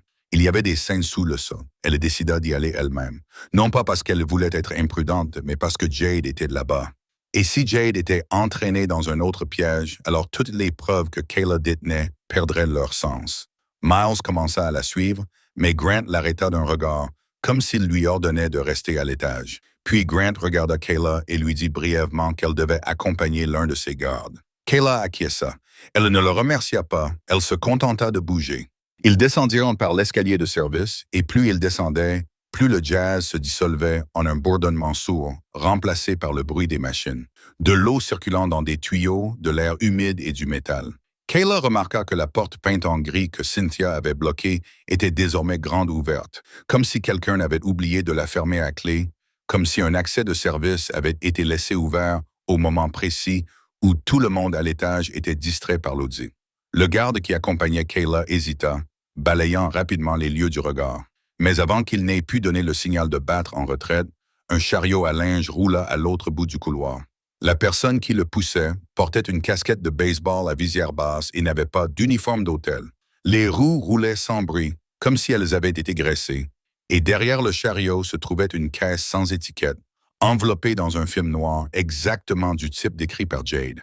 Kayla retint son souffle et comprit qu'il ne s'agissait pas du personnel de l'hôtel. C'était quelqu'un d'autre. Le garde toucha son oreillette, mais le signal était saccadé, comme si quelqu'un le brouillait ou comme s'il y avait des zones mortes dans le sous-sol. À ce moment-là, un autre homme sortit de l'ombre. Il n'avait pas d'arme visible à la main, seulement une pile de papier et un téléphone. Sa voix était calme, comme celle d'un livreur, lorsqu'il dit qu'ils avaient l'autorisation d'entrer dans la zone de service en vertu de la liste des fournisseurs du gala. Tout était légitime, et si le garde leur causait des difficultés, il y aurait des problèmes. Kayla observa sa posture, son calme, sa façon de trouver les mots justes pour menacer tout en conservant une apparence de légalité. Et elle comprit que leur objectif n'était pas une fusillade bruyante. Leur objectif était de créer une situation suffisamment grave pour pouvoir en rejeter la responsabilité sur quelqu'un d'autre, suffisamment soudaine pour que la presse s'en empare, et suffisamment accidentelle pour qu'une personne faible puisse disparaître sans que personne n'en assume la responsabilité. Jade apparut au bout du couloir opposé, le visage blanc comme un linge. De toute évidence, quelqu'un l'avait convoqué. Et lorsque les yeux de Jade rencontrèrent ceux de Kayla, Kayla vit une panique s'emparer d'elle comme un feu qui s'embrase. Jade commença à s'avancer vers Kayla, mais l'homme au papier leva la main pour la bloquer et lui dit qu'elle devait signer un accusé de réception. Juste quelques mots, signer, et elle pourrait partir. Et Kayla entendit à quel point sa voix était douce. Douce d'une manière terrifiante, comme lorsqu'on attire un enfant au bord d'une falaise. Kayla s'avança et dit à Jade de reculer. Et à ce moment précis, l'une des caisses sur le chariot fut poussée sur le côté comme par accident, tomba sur le sol avec un grand fracas. Le film noir se déchira à un coin pour révéler des bouteilles en verre, remplies d'un liquide transparent, et une forte odeur chimique se répandit rapidement, suffisamment forte pour que quelqu'un puisse dire plus tard qu'il y avait eu un incident dangereux, des matières interdites, une violation de la sécurité, une raison de fermer la zone et d'attribuer des responsabilités. Le garde de Grant tendit le bras pour retenir Kayla, mais un autre homme s'interposa. Sa main s'étendit vers le poignet de Jade, sans tirer fort, juste assez pour la surprendre, et Kayla se précipita instinctivement, attrapa la main de Jade et la tira vers elle comme si elle éloignait un enfant de la circulation. À ce moment-là, Kayla comprit que le plus effrayant n'était pas les caisses ni l'odeur chimique. C'était la préparation, la voie de service ouverte au bon moment, la porte grise ouverte au bon moment, le signal radio qui tombait en panne au bon moment, et Jade qui était appelé au bon moment. Tout cela s'imbriquait pour former un tableau parfait. Kayla pensa à Margot. Elle pensa à l'appel anonyme que Margot avait pu passer. Elle pensa à la façon dont Margot avait parlé d'une fenêtre temporelle précise. Et une voix froide à l'intérieur de Kayla lui dit que ce n'était pas une coïncidence. C'était une manœuvre délibérée destinée à lui faire peur, à faire taire Jade, à entraîner Grant dans une affaire dont il serait difficile de se débarrasser. Kayla resserra son étreinte sur Jade, ses yeux cherchant rapidement une sortie. Et juste au moment où elle s'apprêtait à appeler Grant, un homme de l'autre côté s'interposa et couvrit la bouche de Jade avec une main gantée, sans la serrer, juste assez pour l'empêcher de crier, juste assez pour que la scène ressemble à une bousculade chaotique. Et dans ses yeux, il n'y avait pas de colère, seulement une mission à accomplir, comme si Jade n'était qu'un obstacle à éliminer. Le garde de Grant se précipita vers l'avant. Mais un autre agresseur le bloqua d'un coup d'épaule précis. Pas un coup de poing, juste assez pour le déséquilibrer. Et dans ce moment de chaos, Kayla comprit que le sous-sol avait été envahi par une équipe qui n'était pas venue pour tuer. Ils étaient venus pour provoquer un accident dans lequel quelqu'un mourrait ou serait blessé, et ce quelqu'un ne serait jamais eux. Kayla serra Jade contre elle et tenta de la tirer vers la porte de l'escalier, tandis que des bruits de pas plus loin commençaient à se rassembler comme des chiens de chasse. Et Kayla savait que ce soir-là, sous le luxueux tapis des Castellanes, une porte s'était ouverte non pas pour le service, mais pour la guerre. Le chaos dans le sous-sol n'avait même pas eu le temps de se transformer en catastrophe publique avant d'être interrompu, net, comme une corde coupée exactement au bon endroit. Kayla venait de ramener Jade vers la porte de l'escalier de service lorsqu'une voix grave retentit derrière elle. Pas forte, mais perçant tous les autres bruits comme une aiguille. « Stop !»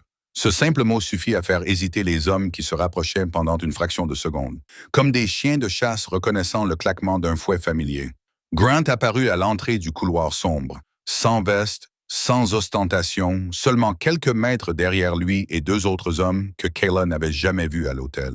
Leur posture ne ressemblait pas à celle de garde de sécurité. Elle ressemblait à celle d'hommes qui savaient comment placer leur corps là où les balles allaient, même lors d'une nuit où personne ne voulait de coups de feu.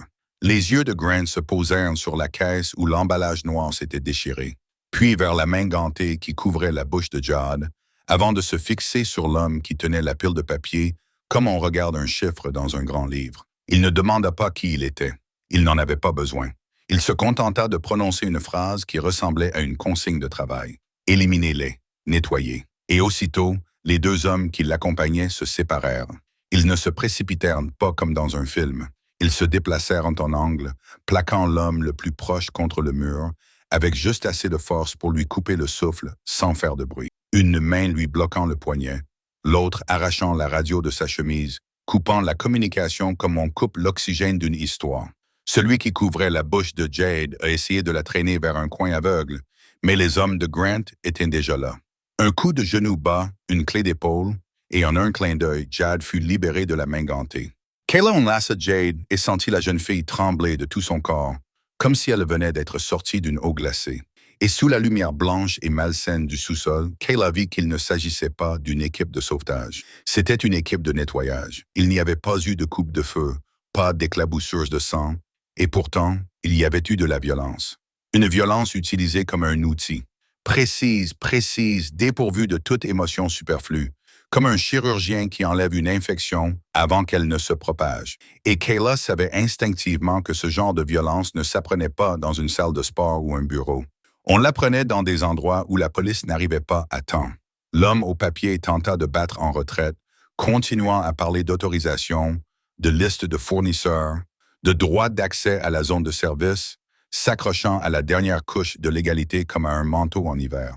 Mais Miles s'interposa, lui arracha la pile de papier des mains, tourna rapidement une page, puis leva les yeux, et ce simple regard suffit à convaincre Grant. Grant acquiesça d'un petit signe de tête, sans ajouter un mot, et ses hommes entraînèrent l'homme dans un couloir latéral. Kayla savait que les caméras de l'hôtel avaient des angles morts, et elle frissonna en réalisant que tout dans ce bâtiment avait une deuxième carte. Une carte qui n'était pas accrochée au mur, une carte détenue par des gens comme Grant. Un autre homme tenta de l'agrandir en renversant la caisse pour répandre davantage d'odeurs chimiques et semer encore plus le chaos. Mais Grant s'interposa, posa une main sur son épaule dans un geste qui semblait presque amical, puis dit très doucement « Non ». Et la façon dont l'homme se figea, comme si tout son sang s'était écoulé, en dit plus long à Kayla que n'importe quelle confession, car personne ne se figeait ainsi devant quelqu'un qui n'était qu'un donateur de l'hôtel. Kayla regarda Grant dans les yeux et, pour la première fois, elle y vit non seulement la richesse et le pouvoir, mais aussi un pouvoir chargé d'histoire. Un pouvoir qui avait été utilisé et qui avait triomphé. Le genre de pouvoir qui effrayait les gens rien qu'en entendant son nom. Grant se retourna vers Kayla, son regard la balayant rapidement pour vérifier qu'elle n'était pas blessée, comme par habitude. Puis il regarda Jade et lui donna des ordres sans poser de questions. Emmenez-les à l'étage, maintenant. Kayla voulait protester, elle voulait lui demander ce qu'il allait faire des hommes qu'il avait emmenés. Mais Grant ne lui répondit pas. Pas ici, dit-il. Et ce n'était plus vague, c'était la loi. Elles se déplacèrent sans courir. Courir, c'était paniquer, et paniquer, c'était perdre le contrôle. Grant restait derrière Kayla et Jade comme un mur ambulant. L'un de ses hommes allait devant pour dégager le chemin. Miles était à leur côté, son téléphone à la main, envoyant de brefs ordres qui ne nécessitaient aucune explication. Kayla en saisit des fragments. Ligne ouest, verrouiller les portes, nettoyer. Elle comprit que le combat était géré de manière à ce que la salle de bal à l'étage puisse continuer à croire qu'il ne s'agissait que d'un dysfonctionnement en coulisses. Lorsqu'ils atteignirent le couloir près de la suite, Jade se mit soudain à sangloter sans bruit. Les larmes coulaient tandis que sa gorge ne pouvait former aucun cri. Kayla la serra dans ses bras, avec l'impression d'avoir sauvé quelqu'un des griffes d'une bête. Grant se tenait à quelques pas, sans les toucher, mais sans s'éloigner non plus, comme s'il gardait une porte invisible. Kayla le regarda et lui demanda d'une voix rauque qui il était vraiment. Cette fois, Grant n'esquiva pas la question. Il se contenta de répondre par une phrase courte et tranchante. Quelqu'un veut faire de vous un sujet d'actualité et faire passer Jade pour un accident. Donc ce soir, je ne vais pas discuter des définitions. Je vais d'abord vous faire sortir de ce bâtiment. Kayla entendit « vous faire sortir » et comprit qu'il les choisissait plutôt que l'apparence. Car si Grant avait voulu rester irréprochable aux yeux du public, il aurait pu laisser l'hôtel s'en occuper. Laisser la sécurité interne rédiger des rapports. Laisser les médias se détourner, mais au lieu de cela, il était descendu au sous-sol, avait utilisé sa propre équipe, les avait sortis d'un piège, et cet acte avait fait apparaître une fissure sur son visage froid. Pas la fissure de la douceur, mais celle d'un principe. Kayla n'avait plus aucun doute. Elle savait que son mari était un parrain de la mafia, tout comme on sait que le feu est chaud quand on s'y brûle. Et en même temps, ce qui l'effrayait le plus n'était pas la vérité elle-même, mais le fait que dans le moment le plus dangereux, il avait choisi de la protéger, elle et Jade, avant de choisir de protéger sa propre réputation. Comme si sous la glace d'un homme impitoyable, une étrange discipline l'empêchait de devenir un monstre à part entière. Kayla avait eu la possibilité de s'enfuir dès qu'elle avait compris la vérité. Dès qu'elle avait vu les hommes de Grant gérer une menace comme on gère une erreur système. Mais elle ne s'était pas enfuie. Pas. Non pas parce qu'elle croyait au conte de fées, mais parce qu'elle comprenait que fuir dans l'obscurité ne ferait que la transformer en une proie plus facile à chasser, et parce que Jonah était dans le Queens, piégé entre les rendez-vous et les factures médicales comme un corps entre deux lames, et elle ne pouvait pas abandonner son frère juste pour se sauver instinctivement. Grant a emmené Kayla et Jade dans une petite pièce à l'écart d'une suite secondaire, discrète, avec une porte verrouillable et quelqu'un posté à l'extérieur. Jade a reçu de l'eau, ses égratignures ont été examinées, et elle a été rassurée par la présence discrète de personnes qui savaient comment empêcher la peur de se transformer en quelque chose de plus grave. Kayla était assise bien droite sur le bord d'une chaise, comme si elle était à la barre d'un tribunal, les yeux rivés sur Grant. Et dans cette atmosphère, la question n'était pas de savoir s'il était dangereux. La question était de savoir comment elle allait vivre à côté du danger sans le laisser l'engloutir. Miles posa un ordinateur portable sur la table et ouvrit un modèle de document déjà prêt. Mais cette fois, il ne s'agissait pas seulement d'un compte séparé et d'une assistance médicale. Kayla exigeait plus. Elle dit clairement qu'elle avait besoin d'un bouclier constitué de documents administratifs. Non pas pour défier Grant, mais pour s'assurer que si elle devait partir, elle pourrait le faire sans encombre. Et si elle restait, elle resterait en toute autonomie et non dans une cage dorée. Miles tapait rapidement, sa voix aussi régulière qu'une machine, tandis qu'il relisait chaque clause à Kayla pour qu'elle la confirme. Un droit inconditionnel de quitter le document avec effet immédiat, associé à une clause de non-représailles, directe ou indirecte. Pas de surveillance, pas d'ingérence dans sa résidence, aucune pression exercée par un propriétaire, un employeur ou une agence, et en cas de violation, cela déclencherait une procédure judiciaire menée par un cabinet d'avocats indépendants. Kayla exigea un plan de protection supplémentaire pour Jonah, comprenant une assurance maladie activée immédiatement, des rendez-vous de suivi programmés, la poursuite du traitement médical et surtout, que Jonah ne soit pas entraîné dans le monde de Grant, ne soit pas utilisé comme moyen de pression, ne devienne pas un nom prononcé dans des conversations nocturnes.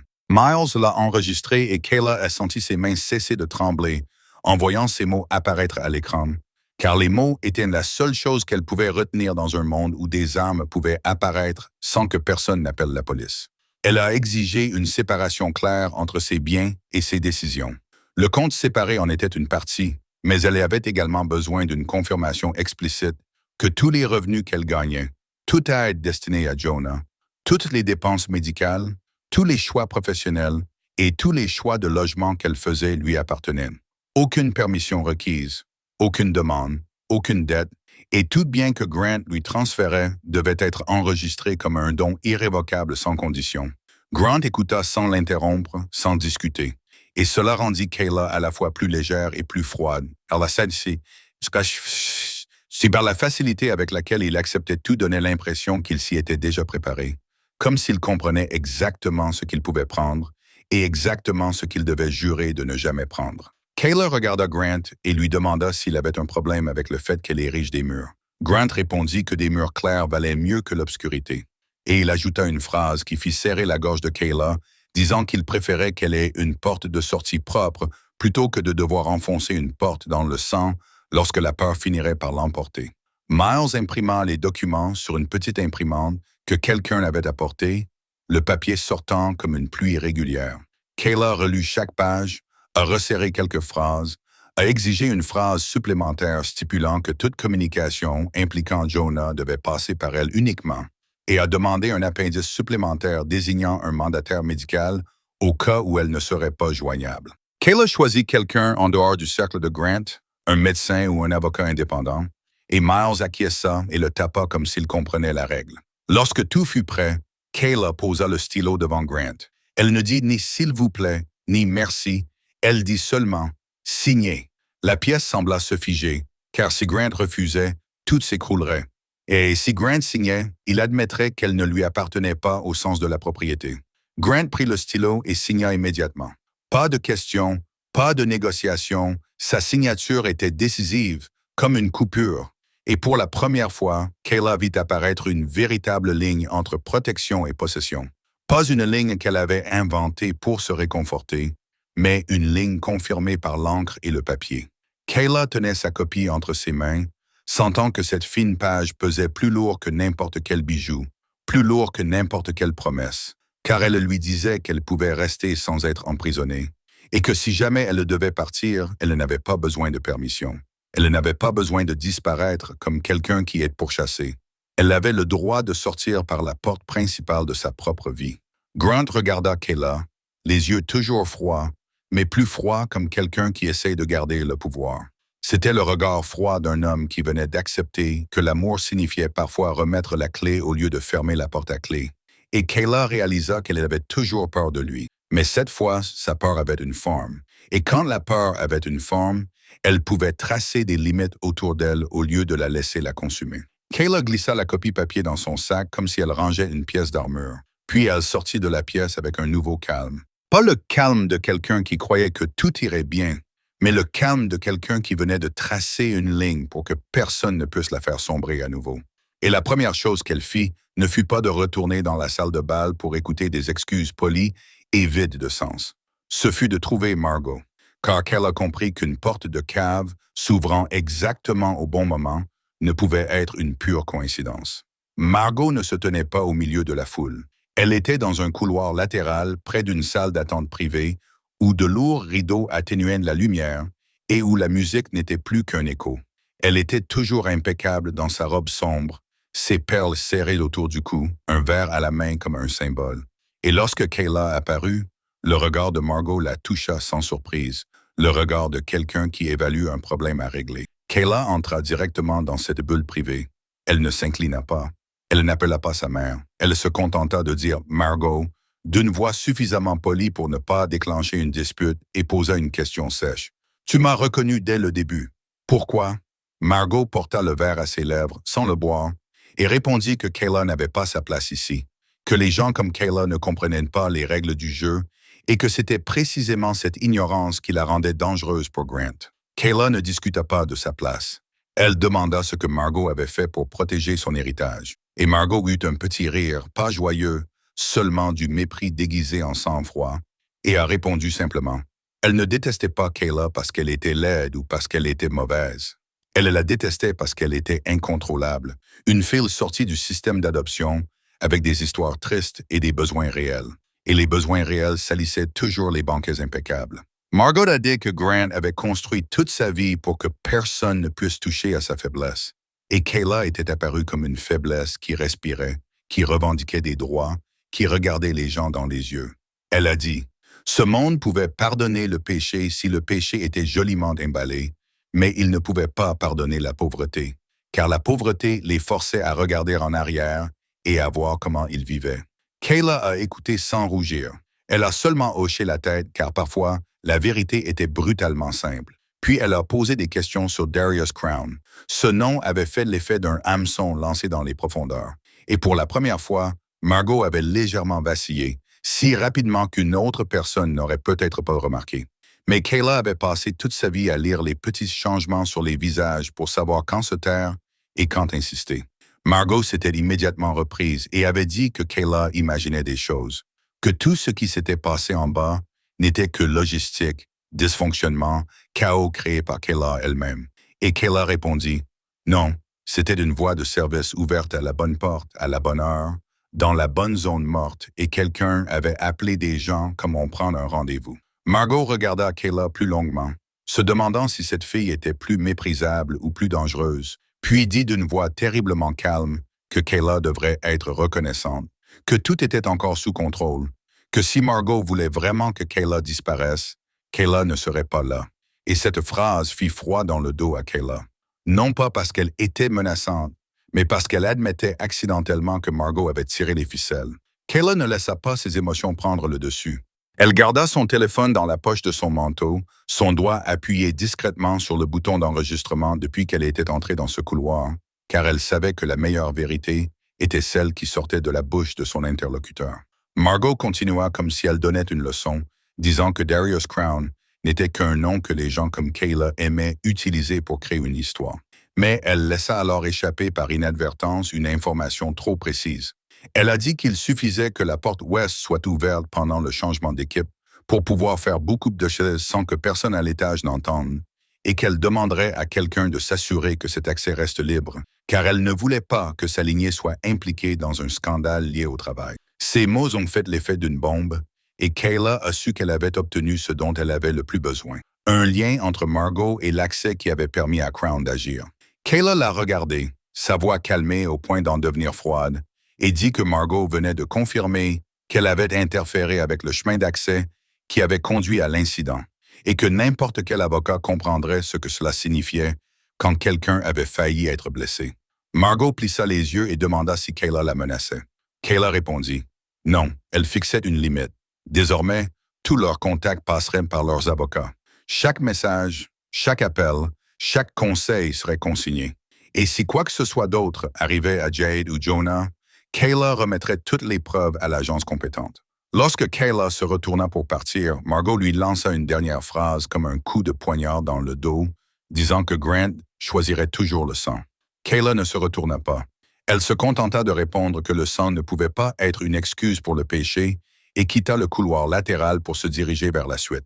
Grant se tenait à l'autre bout, comme s'il avait attendu, ses yeux scrutant le visage de Kayla pour lire le résultat.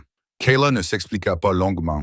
Elle se contenta de lui faire écouter un court enregistrement, juste assez pour que Margot révèle son mépris et les détails concernant l'itinéraire de service. Grant écouta, son expression ne changeant pratiquement pas, mais sa mâchoire se crispa comme de l'acier chauffé à blanc. Il resta silencieux pendant quelques secondes, puis dit à Miles qu'à partir de maintenant, Margot ne devait plus approcher Kayla sous aucune forme. Toute communication devait passer par un avocat, et si sa mère essayait de franchir cette ligne, il lui couperait l'accès à tout ce qui concernait l'hôtel. Kayla l'observait, attendant le moment où il hésiterait, s'adoucirait, choisirait sa famille. Mais Grant la regarda droit dans les yeux et lui dit très calmement qu'elle avait déjà fait son choix ce soir-là, tout comme lui. Puis il s'écarta légèrement, comme pour laisser passer Kayla.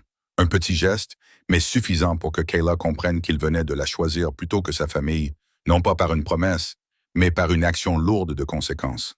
Lorsqu'ils revinrent dans la salle de bal, l'atmosphère était comme si quelqu'un avait ouvert une porte et laissé entrer un vent froid. Les gens étaient toujours regroupés, tenant toujours leur verre, mais leur sourire avait perdu leur assurance, car des mots tels que « audit », « scellage des données » et « suspension » avaient fait tomber le masque inoffensif du glamour. Grant ne monta pas sur scène. Il n'en avait pas besoin. Il fit simplement signe au directeur des opérations de rassembler les personnes concernées près de la table principale. Un cercle suffisamment fermé pour ne pas devenir un spectacle, mais suffisamment ouvert pour que personne ne puisse prétendre ne pas avoir entendu. Kayla se tenait un peu à l'écart, ni dans l'ombre de Grant, ni dans une posture de symbole sauvé. Elle gardait son téléphone à la main, sans le lever, juste prêt au cas où elle en aurait besoin. Et lorsque les regards se sont tournés vers elle comme s'ils attendaient une scène, Kayla ne leur en a pas donné. Elle a dit la vérité, de manière concise et procédurale, comme une déclaration écrite. Elle a dit qu'il ne s'agissait pas d'une histoire de moralité, ni d'un discours sur la gentillesse. Il s'agissait d'heures modifiées, de pourboires retenus, de travailleurs menacés de réduction de leurs heures de travail et d'une agence de recrutement utilisée comme un bâton pour faire taire les gens. Elle n'a pas raconté l'histoire de sa vie, elle n'a pas étalé ses souffrances.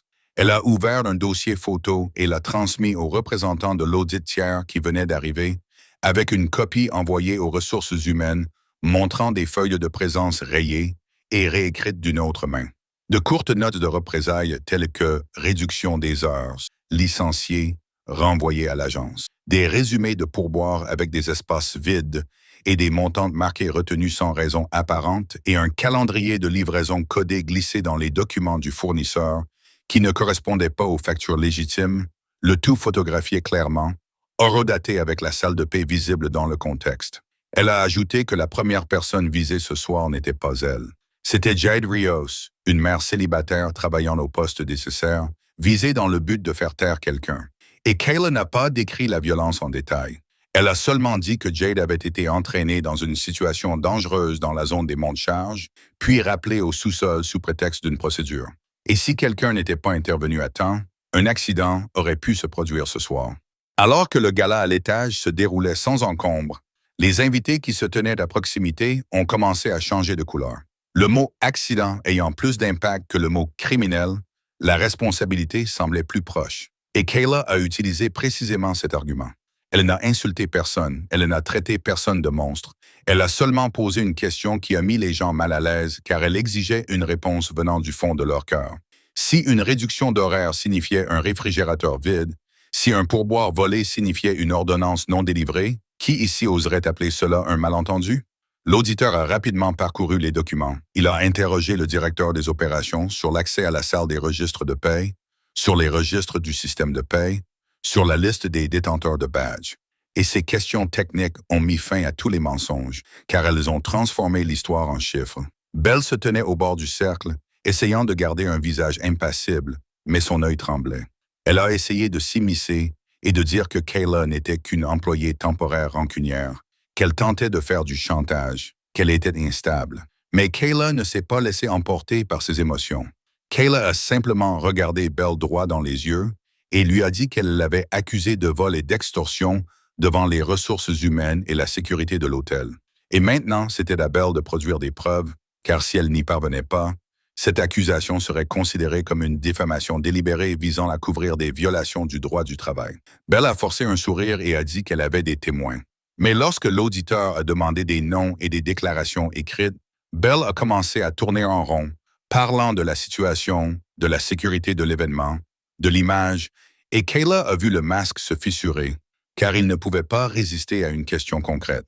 Le directeur des ressources humaines a regardé Cynthia, suspendue et debout sur le côté comme une ombre, puis il a regardé Bell, et pour la première fois de la soirée, les responsables du système ont compris qu'il ne s'agissait plus d'un jeu visant à humilier une fille au poste de plongeuse. Il s'agissait d'une exposition juridique qui pouvait faire basculer leur emploi. Kayla n'a pas insisté pour créer un drame. Elle a conclu par une demande claire.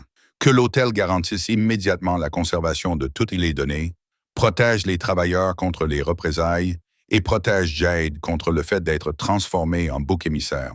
Car si quelqu'un ici pensait pouvoir étouffer l'affaire en licenciant une employée temporaire, c'est qu'il ne comprenait pas comment fonctionnaient les preuves. À l'intérieur de ce cercle, il n'y avait ni déclaration d'amour, ni scène romantique, seulement un silence lourd comme une pierre. Les gens réalisaient que leur élégance reposait sur des heures volées.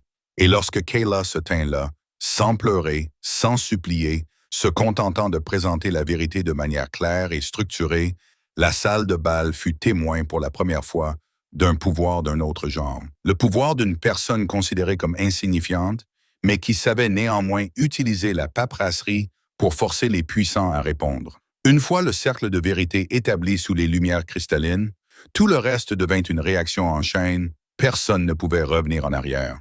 Les auditeurs tiers ont immédiatement exigé que toutes les données relatives aux heures travaillées et aux pourboires soient scellées.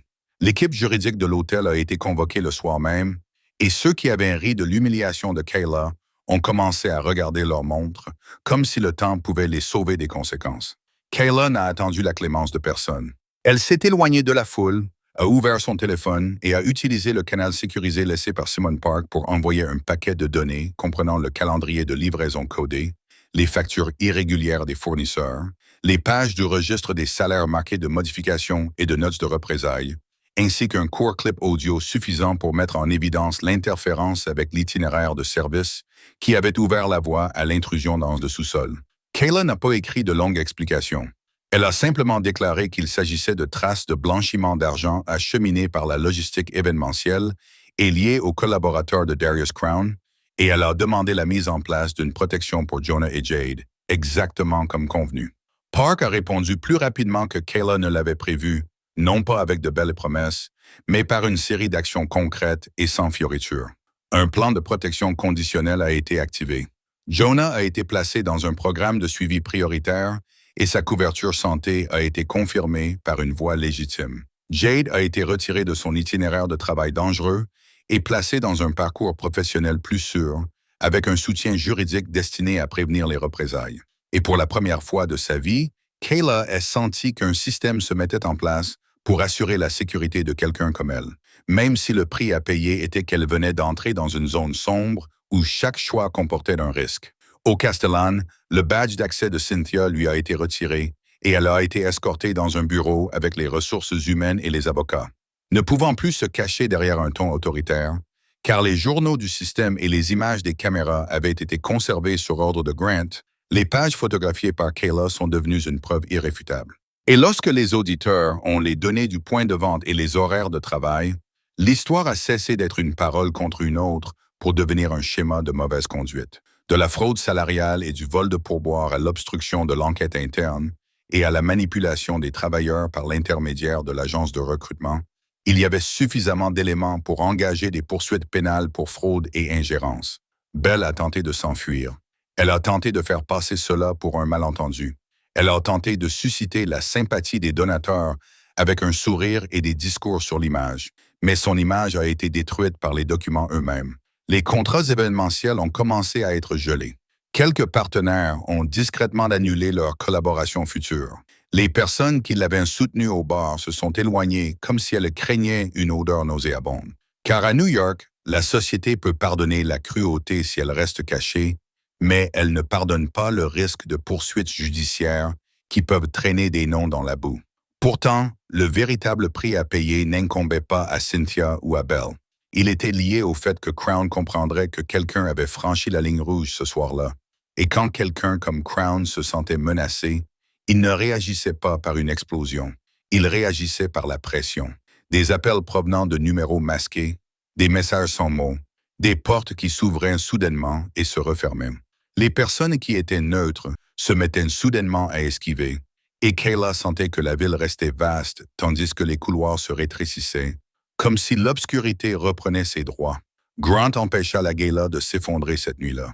Il contrôla le bruit afin que le public ne voie qu'un problème opérationnel en cours de résolution. Mais derrière le tapis, il était déjà en train de repositionner les gens, de modifier les itinéraires de sécurité, de verrouiller des portes qui auparavant ne nécessitaient qu'un simple appel téléphonique pour s'ouvrir. Et Kayla pouvait voir son monde fonctionner comme une machine de guerre enveloppée de velours. Plus tard dans la suite, lorsque les choses se furent temporairement calmées, Grant ne se montra pas tendre pour implorer le pardon, et il ne donna pas d'ordre pour la garder. Il s'assit en face de Kayla comme s'il acceptait un procès privé. Il dit que Crown ne s'arrêterait pas à cause d'une seule nuit ratée. Il a dit que sa mère était allée trop loin et qu'il lui avait coupé les vivres. Il a admis juste assez de vérité pour que Kayla n'ait plus à reconstituer le puzzle à partir de fragments, qu'il n'était pas un homme ordinaire, que le monde dans lequel il évoluait avait ses propres lois et qu'il essayait de maintenir Kayla en dehors de cette zone aussi longtemps que possible. Kayla a écouté sans se laisser attendrir ni se durcir inutilement. Elle posa uniquement les bonnes questions au sujet de Jonah, de Jade, du droit de partir qui avait été signé, de tout secret restant qui pourrait compromettre la sécurité de quelqu'un d'autre. Parce que si c'était le cas, elle devait le savoir. Grant accepta ces questions comme une nouvelle condition du mariage. Fini la douceur réconfortante de l'ignorance, il n'y avait plus que la vérité tendue comme une corde, où chaque jour passé côte à côte serait un jour qui les rapprocherait et les maintiendrait dans la fatigue. En même temps, ils ne se réconcilièrent pas avec des promesses. Ils entrèrent dans une nouvelle honnêteté tendue. Kayla tenait les papiers comme un bouclier et son esprit comme une arme. Grant gardait ses distances lorsqu'elle le lui demandait, tout en renforçant sa position contre la couronne. Et dans le silence qui les séparait, Kayla comprit que la nuit au Castellan avait claqué la porte de son ancienne vie et ouvert un mariage sans réponse facile, seulement des choix difficiles et des conséquences qui suivraient comme des pas dans un couloir qui ne dormait jamais. Les jours qui ont suivi la nuit au Castellan ne se sont pas déroulés comme une fin victorieuse. Ils se sont déroulés comme une maison qui venait d'être ravagée par une tempête, où il fallait ramasser chaque morceau, essuyer chaque tâche et se demander ce qui pouvait encore être utilisé et ce qui devait être jeté. Et Kayla est revenue dans le Queens avec un nouveau calme. Pas le calme de quelqu'un qui n'avait plus peur, mais le calme de quelqu'un qui savait que la peur resterait longtemps et qu'elle ne la laisserait plus la diriger. Le premier matin, elle se réveilla avant le réveil, écoutant le bruit de la circulation dehors comme un rappel que la ville se moquait bien de ceux qui venaient de survivre. Elle prépara un café léger, vérifia son téléphone pour voir s'il y avait des messages étranges, puis nota 3 choses sur un bout de papier, comme un rituel pour empêcher son esprit de craquer. Emmener Jonah à son rendez-vous de suivi, rappeler Jade, examiner les documents que Miles avait envoyés. Jonah était assis à la table de la cuisine, les épaules voûtées, les yeux encore lourds de sommeil. Mais quand Kayla lui a dit qu'ils allaient à la clinique aujourd'hui, elle n'a pas eu besoin de parler comme si elle suppliait le destin, comme elle le faisait auparavant. Elle a parlé comme quelqu'un qui a un rendez-vous confirmé, une assurance activée, un traitement approuvé, et cela seul a permis à Jonah de respirer un peu plus facilement, comme si une partie du poids qui pesait sur sa poitrine avait été soulevée. Sur le chemin de la clinique, Kayla sursautait encore quand un klaxon retentissait. Son cœur s'emballait encore quand un inconnu marchait trop près d'elle sur le trottoir. Son système nerveux ne faisait pas la différence entre un sous-sol et une rue de la ville, entre une menace réelle et une ombre passagère. Mais elle ne se laissait pas aller à la fuite. Elle se contentait de faire la chose la plus simple. Elle prit une profonde inspiration, compta ses battements cardiaques, posa sa main sur la poche où se trouvaient ses papiers et son téléphone, et se rappela qu'elle avait un plan pour aujourd'hui. Et c'est grâce à ce plan qu'elle réussit à sortir de sa panique. À la clinique, l'infirmière appela Jonah. Cette fois, Kayla n'a pas eu à attendre dans la crainte d'être interrogée sur l'argent. Le médecin lui a expliqué le protocole de traitement d'une voix professionnelle. Et Kayla a posé les bonnes questions sur les effets secondaires, sur le calendrier de suivi, sur le numéro à appeler en cas de problème. Elle a écouté comme une tutrice légale et non comme quelqu'un qui supplie pour avoir le droit de continuer à vivre. Et Jonah la regarda avec une expression à la fois surprise et plus légère, comme s'il croyait pour la première fois que sa sœur ne faisait pas que subir, mais qu'elle prenait les choses en main. Jade rappela cet après-midi-là, la voix encore empreinte de peur. Mais elle dit que Park lui avait trouvé un travail plus sûr, qu'elle n'était plus reléguée dans les coulisses où des accidents pouvaient être mis en scène, avec une assistance juridique afin que l'agence d'intérim ne puisse pas la menacer de réduire ses heures de travail sans raison valable, et avec une personne de contact claire si elle se sentait surveillée. Kayla écouta sans manifester de joie. Elle dit simplement à Jade qu'elle devait tout consigner par écrit, enregistrer tous les messages, faire des captures d'écran, considérer la protection de soi comme faisant partie de son travail. Jade resta silencieuse un instant avant de dire merci.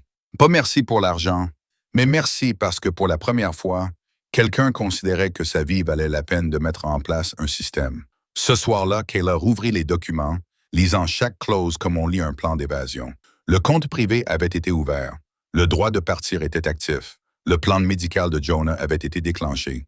Et elle remarqua quelque chose d'étrange. La sécurité n'arrivait pas comme une lumière qui s'allume.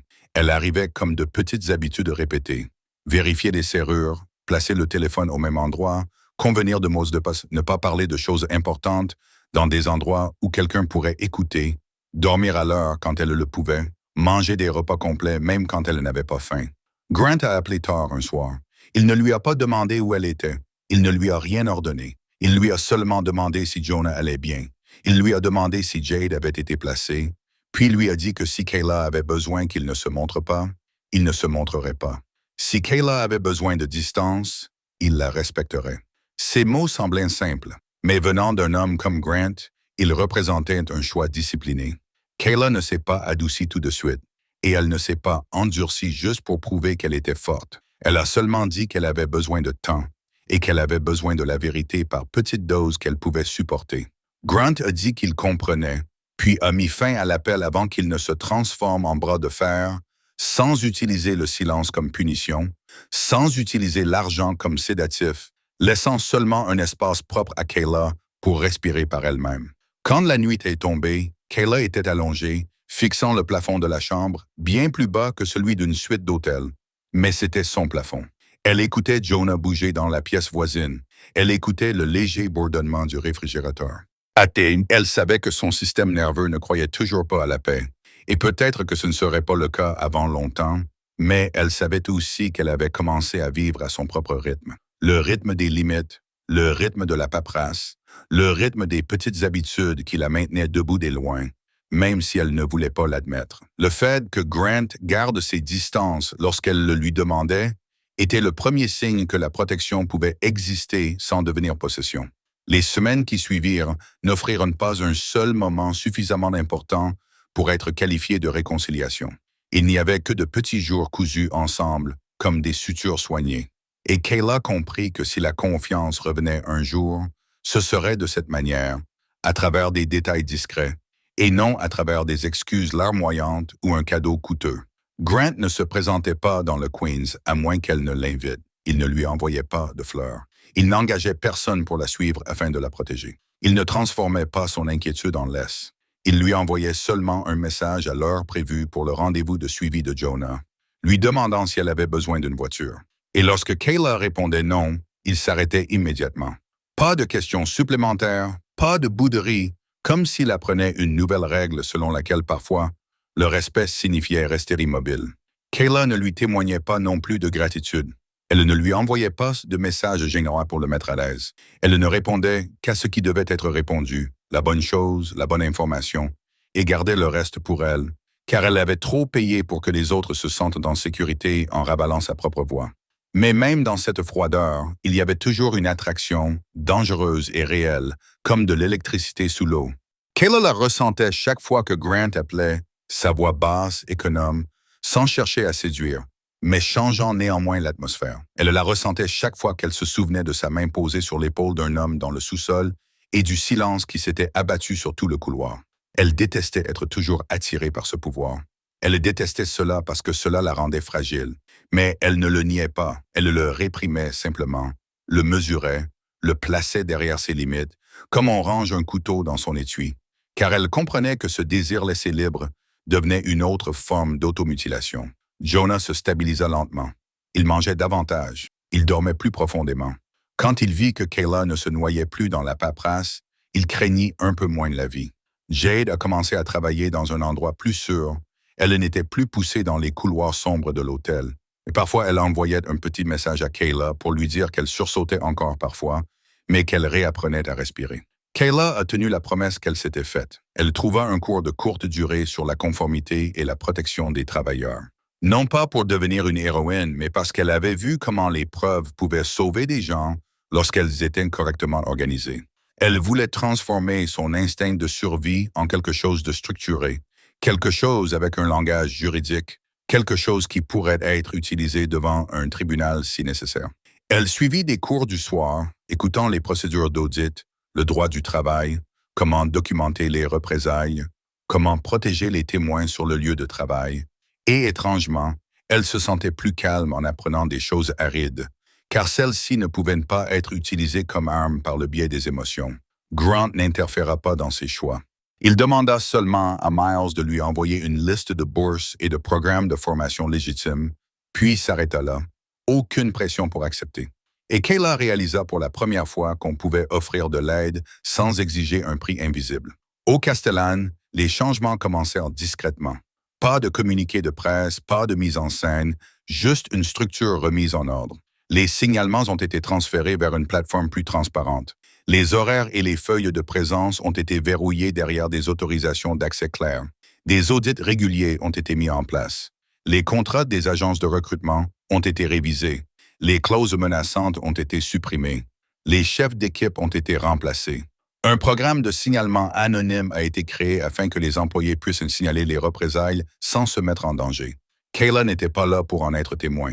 Mais un ancien contact en cuisine lui a dit que c'était la première fois qu'il voyait un propriétaire protéger les horaires de travail comme on protège un coffre-fort. Et Kayla savait que, quelles que soient les motivations profondes de Grant, elle avait contraint son monde à passer par une porte plus étroite, où le pouvoir ne pouvait plus écraser les faibles sans laisser de traces. Cette vérité ne l'a pas immédiatement adoucie, mais elle l'a aidé à se sentir moins insignifiante, moins comme un simple accident de parcours dans l'héritage de quelqu'un d'autre. Un soir, Grant est venu dans le Queens parce que Kayla l'avait invité. Sans escorte, sans regard contrôlant. Il se tenait devant la porte comme un homme attendant la permission d'entrer. Jonah a ouvert la porte et l'a regardé avec une curiosité mêlée de prudence. Grant se contenta de hocher la tête en guise de salut, sans chercher à s'attirer sa sympathie. Et Kayla y vit une discipline différente, la discipline d'un homme habitué à donner des ordres qui apprenait à demander. Ils s'assirent dans la petite cuisine et dirent ce qui devait être dit, pas ce qui semblait agréable à entendre. Et dans les silences entre eux, Kayla sentit que cette attraction était toujours là, dangereuse mais mesurée, ne la transformant pas en proie, sans le transformer en propriétaire. Juste deux adultes debout dans un monde sombre, essayant de construire quelque chose qui ressemblait à de la confiance, à partir de petites briques et de limites qui étaient réellement respectées. L'épilogue n'est pas arrivé comme un feu d'artifice. Il est arrivé comme un rapport signé selon la procédure appropriée et une routine répétée suffisamment longtemps pour que la peur ne contrôle plus la respiration de quiconque. Après la soirée de gala, le châtelain ne s'est pas contenté de changer quelques visages et de reprendre ses activités comme d'habitude. Elle a été contrainte de mettre en place un nouveau système, car tout avait été examiné à la lumière crue des audits et des contrôles juridiques. Les heures de travail et les pourboires ont été suivis grâce à une plateforme plus transparente. L'accès à la salle des données a été verrouillé avec un enregistrement strict. L'agence de recrutement était soumise à des clauses anti-intimidation et anti-représailles. Un canal de signalement anonyme a été mis en place afin que les travailleurs puissent s'exprimer sans voir leurs heures de travail réduites. Un parcours d'avantages sociaux financé par une structure légale a été mis en place comme une voie sûre pour l'avenir. Non pas comme une faveur accordée par un propriétaire, mais comme un mécanisme pouvant être vérifié, mesuré et rendu responsable. Kayla n'est pas devenue reine dans une salle de bal. Elle a continué à vivre dans le Queens. Elle a conservé son compte personnel à son nom. Elle a gardé le droit écrit de partir dans un tiroir qu'elle pouvait ouvrir à tout moment, juste pour se rappeler que l'amour n'impliquait pas la captivité. Jonas s'est stabilisé et les rendez-vous de suivi n'étaient plus une course désespérée contre l'argent. Il a commencé à avoir des journées qui ressemblaient à nouveau à celles de sa jeunesse. Il pouvait rire sans s'excuser d'inquiéter sa sœur. Et Kayla a appris à vivre avec ses souvenirs sans les laisser dicter chacune de ses décisions. Elle a travaillé discrètement mais sans relâche dans le domaine de la conformité et de la protection des travailleurs. Elle s'est servie de sa propre expérience pour comprendre ce dont les autres avaient besoin et quel type de preuves ils devaient fournir pour être protégés par la loi. Grant était toujours Grant, impitoyable avec ses ennemis et intransigeant face à la manipulation. Mais il a commencé à être lié par les règles qu'il avait choisi de signer, par les limites fixées par Kayla, par la vérité selon laquelle s'il voulait la garder dans sa vie, il devait respecter sa liberté, comme il respectait son propre pouvoir. Il n'est pas devenu un homme doux. Il est devenu un homme qui savait faire preuve de retenue, qui pouvait laisser une distance exister lorsque Kayla en avait besoin, qui pouvait transformer le pouvoir en responsabilité au lieu de l'utiliser comme une cage. La chaleur de la fin n'était pas celle d'un conte de fées. C'était la chaleur de la discipline, des horaires ponctuels, des documents administratifs clairs, des petits gestes répétés encore et encore jusqu'à ce que les gens cessent de sursauter au bruit d'une porte qui s'ouvre. Et la leçon humaine était là. Parfois, ce qui sauve une personne, ce n'est pas un miracle, mais une limite écrite noir sur blanc. Une vérité dite au bon moment et un système mis en place pour que les personnes vulnérables n'aient pas à endurer seules. Si vous avez accompagné Kayla jusqu'ici, rappelez-vous que dans la vie réelle, personne ne mérite d'être méprisé parce qu'il est pauvre. Personne ne mérite de se faire exploiter par l'intimidation. Et tout le monde a le droit de fixer des limites pour se protéger et protéger ses proches.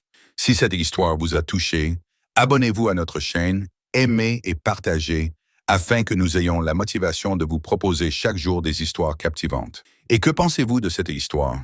Avez-vous déjà dû rester calme pour vous protéger ou choisir de fixer des limites plutôt que de garder le silence dans la vie réelle? Laissez un commentaire afin que nous puissions entendre ce que vous avez au fond du cœur. Bonjour et à bientôt dans la prochaine vidéo. Je souhaite à tous ceux qui regardent cette vidéo une bonne santé, une vie joyeuse et la paix chaque jour. Au revoir et à bientôt dans la prochaine vidéo.